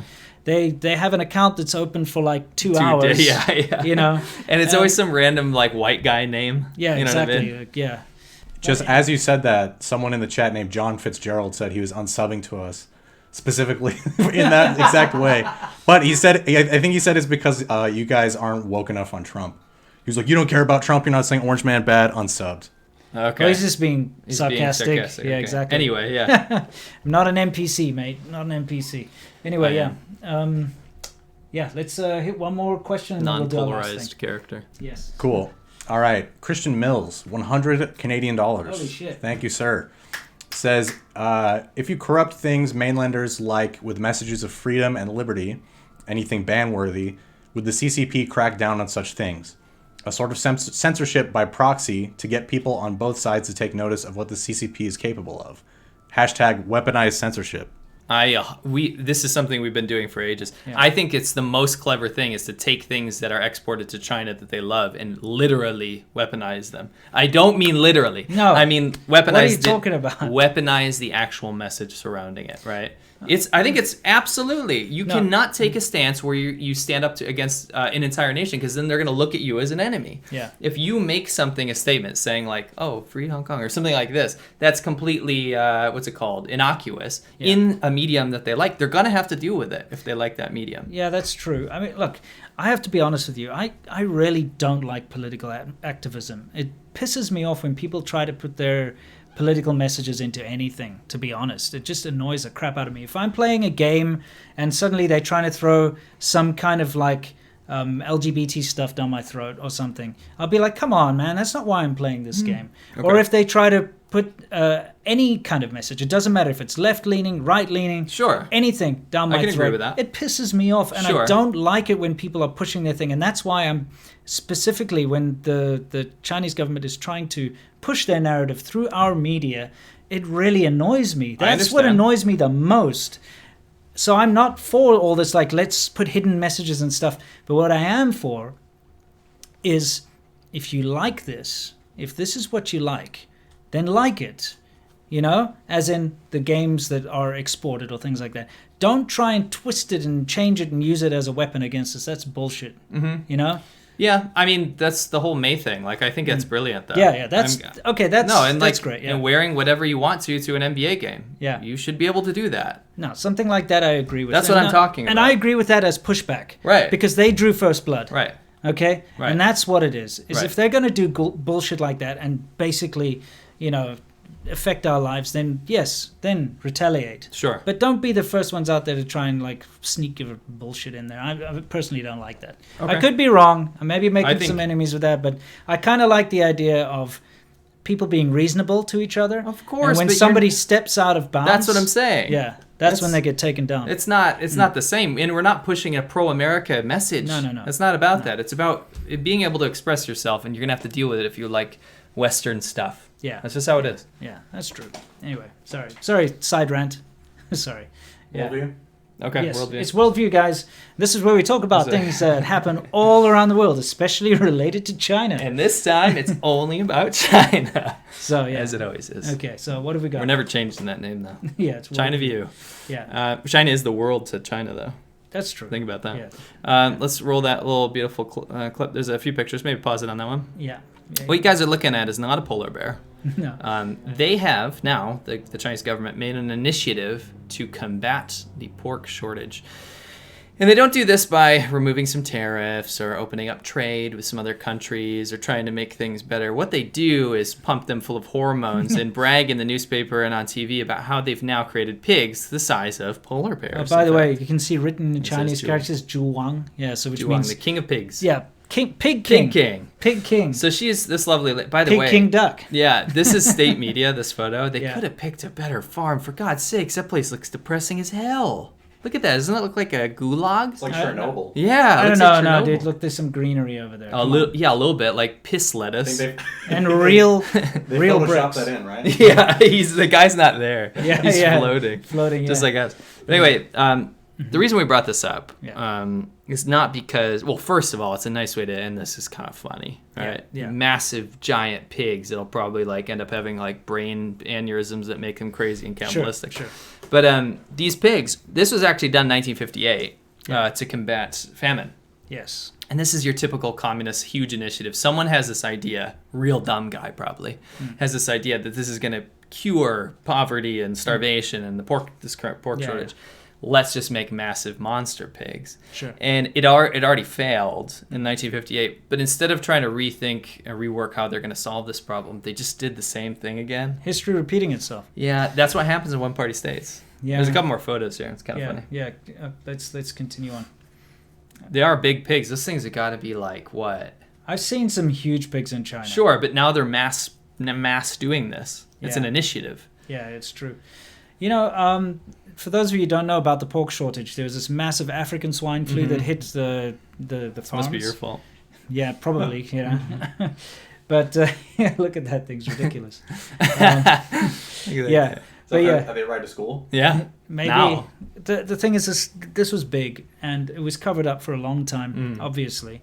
But China has a massive pork shortage as a result. Sure. Like millions of pigs Right. had to be incinerated, Right. buried or whatever.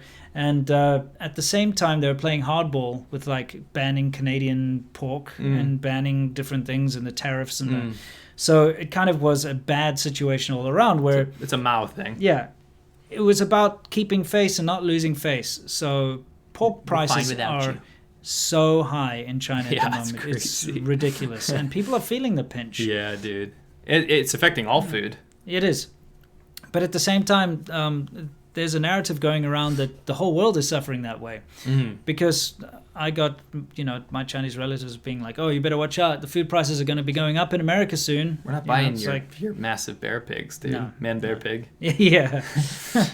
Anyway, so yeah, I just thought it was funny they're using such old tactics to combat this. Not going to work. Absolutely. Sorry, guys. I was gonna say, I don't know if I've mentioned this before, but I saw randomly on the internet you'll be like on social media and someone just posts something insane that should not be on there, Right. and then it gets taken down probably. But I don't know if it was Instagram or what, but somebody posted this like all these pigs in a pit, and then they just covered them in like napalm, Right. lit them on fire. China, and it was like it sounded like Dante's Inferno. Yeah. Like the sound was the worst part. They're all Right. squealing, burning alive. I think it is to contain that It swine is. flu, but It it's is. like in my mind, I understand having to like burn the bodies to get rid of the disease. Why don't you just like shoot them first? Right. Why do you literally need to burn them alive? It's so I see. sadistic.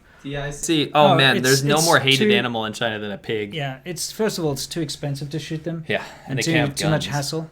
There's no guns. And also, look, if you know China, dispatching animals humanely has never been a thing. No.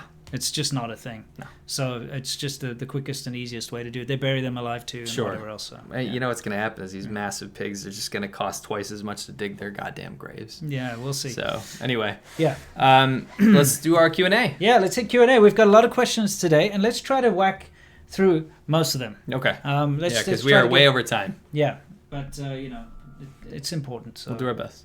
Alrighty. Abhishek Kumar gave us $15 Australian. Thank you very much. No question. Douglas Hull gave us $10 with no question. Thank you very much. Ruth Power, £2, says, did you see John Oliver speak? Yes, we did. Xerxes III, illustrious name, says, delicious fire and chaos. It sure is. Just like my castle here. Jordan Lamore, $2. Does China have their own version of Bitcoin? China banned Bitcoin. Yeah, but not anymore. Is it allowed again? How are they stopping all the capital flight? It's not. Oh, okay. Well, You do have to like register your stuff, obviously. Okay. But All right. it's- I mean, that was a big thing. It That got was. banned because and China has their own crypto, by the way. yeah, they do, of course. But the problem is, like, the corrupt officials and stuff were using that to get money out of the Oh country. yeah, it's the easiest way Yeah, now. It's easiest. So yeah. Yeah. I don't know about Bitcoin in China at the moment. It's up and down. One day it's banned, one day it's allowed, Yeah, one day yeah, it's for banned. sure. It's People use crazy. it though, for sure. Oh, really? Yeah. It's kind of funny. Sweet. All right. Miguel L, £10. Thank you. Says was in ZH for three M's. What does that mean? 3 months. Too high for 3 months? Yeah. Okay. Let's just say it. Figured something was wrong on day one when I saw a giant wall with propaganda hiding shops from the road. Think they wanted shops to move. How long did it take you to get the totalitarian vibe there? You know what? 2013, 14. I think that what you saw was just quite common whenever they're Yeah, doing yeah. construction. Yeah, They for put up a sure. wall and they put adverts. Yeah. And, adverts for construction companies very often use, old school propaganda Right. to be like, this is going to be the best housing in the Big world. fist yeah, or like it's- some kids. Like, So yeah. it probably, Don't worry about it. yeah, probably wasn't exactly I what know you it's thought. like everywhere. Yeah, but- it could be. yeah. It was very recent for me when I started to see a massive influx. It's a of it. huge influx, I would say, 2017. But I started to get inklings 2013, 14. Yeah, because when I first got to Shenzhen, you could still see on the side of buildings those big one-child policy, course. propaganda posters and Yeah. stuff. And, you could see that everywhere. You go to certain areas and it had like big, out big of control Communist now. Party stuff. But then they got rid of that. They modernized, Right. everything was opening up. The city, you couldn't find that propaganda Nope. anywhere. Nope. And then just recently, because of the way things are going, it started to come back in a big way. Wish They're they'd putting come up with communist a monuments Cooler everywhere. way to do it. Communism's so terrible and boring. It is. Anyway. Yeah, let's continue. Just so you know, apparently people in chat are saying, I think it might be the background footage, the B-roll has like occasional audio, because they're saying every so often they're saying their earphones are getting blasted out. Oops. With crowd noises. Anyway, Loud crowd. INT programmer, that's how you know he's Galaxy Brain, gave us $66.66 specifically. Satan. Yeah, with one extra six. He says, my grandma, who's 100, owns a hutong in Beijing, and her 4 kids are inheriting it. My dad is a U.S. citizen. There's a fight going on between my dad and his siblings, and the 3 siblings are conspiring to make sure he receives none of that inheritance. Help. Yeah, that's, by the way, thank you, but Yeah. that is absolutely so common. It's Yeah. not even funny. Yeah. I mean, luck. you're shit out of luck if you don't have anyone in China on your side. Yeah. No, You good won't luck with see a that. cent of that. By the way, the 6666 thing is a lucky number in China. Liu, liu, as you liu, know. liu. Yeah, Liu, Liu, Liu. It's not the sign of the devil in China. In fact, it means No. cool. Liu, Liu, It's Liu. cool, liu, liu, liu. Yeah, That's so- what the gamers say it. Yeah. Anyway. And it was red when And it it came was out. red. Double lucky. All right. Yeah. Let's move on. Marcin Cebula, $10 again. If you're publicly pro-Hong Kong, pro-Taiwan, should you be concerned traveling to Hong Kong, China, or Taiwan? I love all these places and the people, but I'm also against the possible future takeover. Right now, you do have to worry about going into mainland China because if you're publicly Hong Kong and Taiwan and you have anything on your phone or on your person, or if you're a You're in well-known trouble. personality, you will at the very least get questioned and your social media gone through when you cross the border. At the worst, you'll be exit banned. So they'll let you in, but they won't let you out. Yeah. So it's probably not And a good many idea. many things in between. Yeah, it's So, not a good idea. Cool. Next. All right. Pashu gave us one CHF without no question. Thank you. He also asked a question that I can't read. Okay. Daniel P gave us $50. That's awesome. Says, thanks as always. Keep them coming. Have you guys chosen Halloween costumes yet? Daniel, thank you very much. I'm going to be a Pokemon master because my daughter is going to be a Pokemon. That's cool. I've never celebrated Halloween because it's not a thing in South Africa. It's too dangerous for children to walk on the streets at Makes night. sense. That makes sense. If you want your kids to be raped and murdered multiple times in the neighborhood, it's a good idea. Way to make this dark. No, seriously, that's But just, you're that's not just a in South African. You're not in South Africa. Yeah, it's a South African pastime, rape and murder. So, Sure. but quite honestly, I know some people do celebrate it if they live in very secure gated communities. They'll have like a little thing. Right. But just growing up, it was never a thing. So Doesn't mean This'll- you can't celebrate now. this will be the first time. I might put on a red tie, and then I can be Donald Trump. Okay.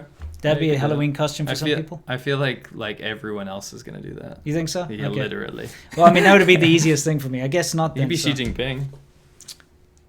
Yeah, I need to get the Mandarin color Yeah, yeah. Or Winnie the Pooh. Yeah. thing. Yeah. Okay. Yeah. Thank cool. you. Let's move on. All right. Trolling Prodigy gives $5 saying, he says, I've been watching you guys for a couple years now. I like what you do. Keep it 100 with a heart. Thank you. Robert says, hey guys, I'm thinking we should introduce feminism, intersexuality, and LGBT stuff to undermine social cohesion and weaken China overall. Hashtag progress. What? No, that's not gonna fly in China. Sorry, No. you won't even get in the door. You joking me? Yeah, let's move on. Rybalov says, love you guys. Gives $5. Thank you very much. Kane Ravenlock, back at it again with that vampire sounding name. CCP can ban all games. We all know what will happen. That's why they cannot control the foreign business. They are forgetting that. It's our ace. 100%. I actually wanted to talk about this briefly about the Okay. whole game thing. You know that Better make it quick. Yeah, well, we'll see. Consoles were banned in China for a 15-year period. Yeah. And when I got to China, I wasn't aware of this Mm-hmm. because there were massive malls everywhere where you could go buy. At the time, PlayStation 2 was the latest console that was out. Mm-hmm. You could go buy PlayStation 2s. You could buy all the games pirated, obviously. You could buy PSPs. You could buy Mm-hmm. Wii's or whatever. All that stuff was basically stuff that there were Japanese and Korean models that had been chipped Right. and modified so you could play Yeah, I had a pirated chip games. PS3. Yeah. They basically were selling them out in the open in the markets everywhere because of the console ban. It's kind of weird. It's banned, but you can buy them everywhere. Sure. And it's out it wasn't there. enforced. No, it was never enforced. But of course, the companies like Sony and whatever, they could make nothing. They made not a cent Nope. in China. They couldn't officially sell games. They couldn't do anything like that. And that's another thing that you have to understand is in China, there is no real money to be made No. when it comes to these kind of business models that we're No. used to in the West, where you pay $60 a game. Mm-hmm. You can't do that in China. No one will ever pay that. No one still plays And- consoles. Yeah, consoles aren't a thing. And you know what's also a kick in the pants is the Steam. If you get a Chinese Steam account, the games are like half price Yeah, of the 'cause West. They're trying to They combat realize- piracy. Well, they realize Chinese people are so used to getting free pirated games that they won't pay money. So if you have a Chinese Steam account and you're in China, you get games for $60 for like 20. Yeah, my buddy Beard always used to rub it in my face because he had a Chinese account, but I had an American account Yeah. in China, so Yeah. I'd pay full price. Yeah, it's kind of interesting. Anyway, let's move on. All right, last but definitely not least, Dan Ferentz, Dan the man, $100 freaking dollars, Says Winston, props on the public speech recently. Another great episode, guys. Thank you, Dan. Thanks, man. I think he's maybe talking about the speech I gave Yeah, at that little at the protest gathering. thing. The I shouldn't Hong say Kong- protest. no, It's just like it was a gathering. It's like everyone. Let's be Very, nice. very nice, peaceful. They were basically singing "Kumbaya." They were you so know. nice. We Yeah. met a lot of nice friends there. Absolutely. Thank you very much. I appreciate Dan. that. And we'll. I'll talk to you today. I talk to him every day. This guy, by the way. Oh, nice. Not to out you, Dan. but Yeah, we're good buddies. We're probably going to air that little thing for of ours sure. in the future. That For little sure. speech. So thank you. Is that it, DM? I mean, we do have some Instagram questions. Okay. Yeah, but- we have to. It's unfair not Yeah, it to. is. So Okay. let's read the Instagram. Cool. First up, will you guys talk about China paving over the Uyghur cemeteries? I did briefly mention this. There is satellite imagery. Now, we've all seen the satellite imagery, and they now have drone footage Okay. of the blindfolded and handcuffed Uyghurs just getting shipped off to formal prisons now, not the art classes. Sure. Now they're bulldozing the grave sites of the Yeah. Uyghur people. They would never do this to Han people, by the way. No. They're bulldozing them to put car parks, parking lots Yeah, in parking America, lots, yeah. and like schools and soccer fields, all this kind of stuff. So desecration of death in China is actually a bigger deal than in the West. Sure. Huge taboo in China. So it shows you this gradual lack of respect for human dignity if you are not Chinese. Yeah. Right? It's a sad state of affairs. I can tell you that I've always avoided talking about the situation in Xinjiang, mainly because I like to talk about things that I've seen with my own eyes. Sure, that's okay? an issue. Yeah. One thing that I can 100% talk about is that all Xinjiang people are very heavily discriminated against in Yes. China. Oh my If- God, we've seen that. If you ever see a Xinjiang person, everyone around you says, Thief. "Hey, it's a thief. It's a murderer. Yeah. So Run away. the average Chinese person has a very low opinion of what a Xinjiang person So is. yes, I don't care. And so the government obviously has the same Takes opinion. advantage. And it's not a pretty situation. No. And I do hope that some resolution comes to this, or at least the rest of the world starts to properly condemn what's going on and not tiptoe around it because they're afraid of upsetting China, like the NBA. It's super immoral for Western governments not to be taking action against this because If it's you- modern day genocide. If you guys are going to destroy my country because of the horrors of apartheid, you should be doing the same in this situation. That's what I want to say. Is if you're going to go ahead and change a country because you perceive what's happening there as being wrong, you should probably be doing the same here. That's all I'm saying. in Xinjiang, Yeah, yeah, with China, probably should be doing the same. Google Uyghur. Yeah, there we go. Let's move on to the next one. Cool. How has Winston maintained thick hair as he aged? In older videos, it was always thinner. I stopped cutting my own hair. It was that shampoo. No, no, seriously. In China, the Chinese barbers they don't know how to cut Western hair. Jeez, you should see my old haircut. It's simply because most Chinese people have the same hair, so the same kind of consistency, the same kind of No all variation, straight, right? Yeah, straight and black. straight black hair. Sometimes people have thicker hair than others. I've seen that, but all top they're door. kind of used to cutting that. So when they try to cut a Westerner's hair, they always made it look terrible. So what I'd end up doing is just shaving it all off. Right. And when you do have slightly thinning hair, if you shave your hair off, it looks a lot worse than if you let it grow out a little Sure. bit. And so I just was never letting it grow out. And when I moved from China, I went to a barber and they knew what they were doing, and they cut my hair in such a way that it doesn't look like I'm bald. So it just turned out I was cutting my own hair, and that was the problem. All right. Last one. Why is nobody talking about how bad China is? They always talk about its economy or power. You know, that could be an entire episode. It is. If I'm honest. So thank you for the inspiration. I do want to, We can touch on it. I like to talk about stuff sometimes. You know. I didn't say no. I'm just Yeah. saying we should actually make a note of that. This has been like everyone says, an economic miracle. Right. You know, China has lifted all those people out of. Don't I have don't to. use the words. I have to say that. It's so wrong. Yeah. Okay. China put a Band-Aid on itself. Yes. The Chinese government, the CCP, through its ill thought out policies, plunged people into poverty. Now, everyone says, yes, they were already impoverished before because of the wars and stuff, and that is true. The difference is, if you look at the same people that went to Taiwan, the nationalists, during the same time that people in mainland were starving and, all this terrible stuff was going on, they were prospering, they were growing. Yep. They were developing new technology. They became world leaders in some aspects of technology. Taiwan became, really prosperous. So we're talking about the same people the same ethnicity, the same culture, the same background. One of them was run by the nationalists that fled to Taiwan, and the other group was democratized. The other group was led by the CCP. And the people that were under the CCP suffered big time.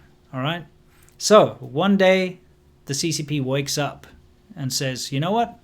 Let's open our borders to Western trade. Let's change things around. And it worked very well. Mm-hmm. And guess what? China became prosperous and is now doing very well. But And the CCP did it all themselves. yeah, of course not. The thing, yeah. I know. I love your sarcasm, which is true. But basically, what you've got here is you've got people brushing away the past transgressions and the bad things that happened, and saying, "Look what China did. It's amazing." Meanwhile, if someone with actual reasonable thought looks at it, they'll say, "Look, China fell down, injured itself badly, and then rubbed some salt in its own wound. Okay." Rolled around in a pit of snakes, and then got out of this pit of snakes, took a shower, Survived. put a freaking Band-Aid on itself and said, look how amazing I am. I can, conquer snakes and, I only lost severe 80 million wounds. people's Yeah. worth of my body. But meanwhile, they're the ones that put themselves there in the first place. So people shouldn't be applauding it that much. They should be No. like saying, all right, it's good that you Yay, sorted top-down your, leadership that caused Yeah. human atrocity and lack of moral compass in every citizen now. You should probably say, look, well done for sorting out your shit. Sure, Welcome to you the don't need a table. pat You on the finally organized yourself and stopped being such a piece of crap. Well done. Let's talk like adults and let's play. That's not what happens, though. No. So sorry. Yeah. So You're still a kid. the rest of the world loves to praise, this thing. I'll end it by saying this. If you go to China, you will see good things. Of course you will. But if you There's a stay lot of in good things China, in China. we don't have to say that anymore. If you go to China and stay there long enough, almost every single sector of that country is hollow. It's almost all complete paper. I'm not even joking. From top-down management all the way down to the people working their asses off, it's hollow. Yeah. It's not going anywhere. The Trust only, me. The only thing that isn't hollow are the people themselves. For sure. At the end of the day. And Unfortunately. that's the only thing I can respect about China are the people. For sure. And that, unfortunately, Yeah. we don't get enough credit for that because we attack the CCP. We don't even attack CCP. We criticize CCP, and now all of a sudden we're Yeah. anti-China. It is what it is. So, do we have anything else? We just got another super chat as we speak. Oh. Car of Face back again, $5, says China uplifted people, quote unquote, but the collateral was the landowners, the Great Leap Forward, the Cultural Revolution, counter-revolutionaries, etc. Yeah, that's just what we said. Yeah. Watch my video tomorrow. You always get to plug your next video. I never get to plug my own Why not? because your video always Well, comes why out didn't the you next tell day. people to watch your video that was on Go watch my Wednesday? video. Search Lao 86. It's called The Message to Chinese Nationalists and you too.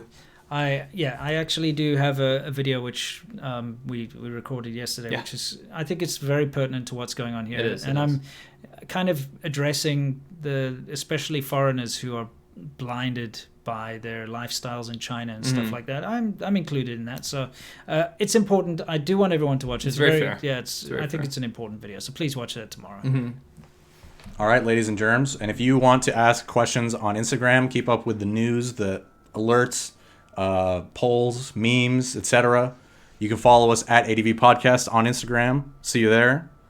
Throw it to you, boys. Yeah. Yeah. Thank you very much, guys. I hope you appreciate it. I know it's always dark and light and funny and grim, especially when Winston talks. There's always got to be some murder and rape thrown in there, even when we talk about something innocuous like Halloween. It's where I come from. It's what makes this a magical show. Yeah. And if you guys haven't subscribed yet, please do. I don't even know if it sends alerts out anymore, but we're every other Thursday, basically. Yeah. So just be prepared for that. Appreciate you guys, and I'll see you on the next one. Yeah, thank you for indulging some of my rants and for indulging us and taking note of what's going on here. And we hope that you've learned something useful. And when you're armed with knowledge, you can go out there and you can, make your own decisions and do something. It's good. It's a good PSA. spectacular. I like it. No, actually. seriously. No, it's good. The thing It's is, a real PSA. if you've never lived in China, if you don't understand the language, if you don't understand the people, you really are ignorant to what's going on. And You have no idea what you're talking about. Yeah, because we have Not you. so Not you. yeah so much experience. YouTubers. Yeah. Because we have so Anyway, much experience, yeah. we can actually talk with some proper authority on this, and we're not bullshitting you at all, and we're not trying to put our own personal biases in place here. What we're trying to do is educate people on what's going Absolutely. on. So we hope you learned something, and thank you so much for watching. Until next time, you know the drill. As always, stay awesome.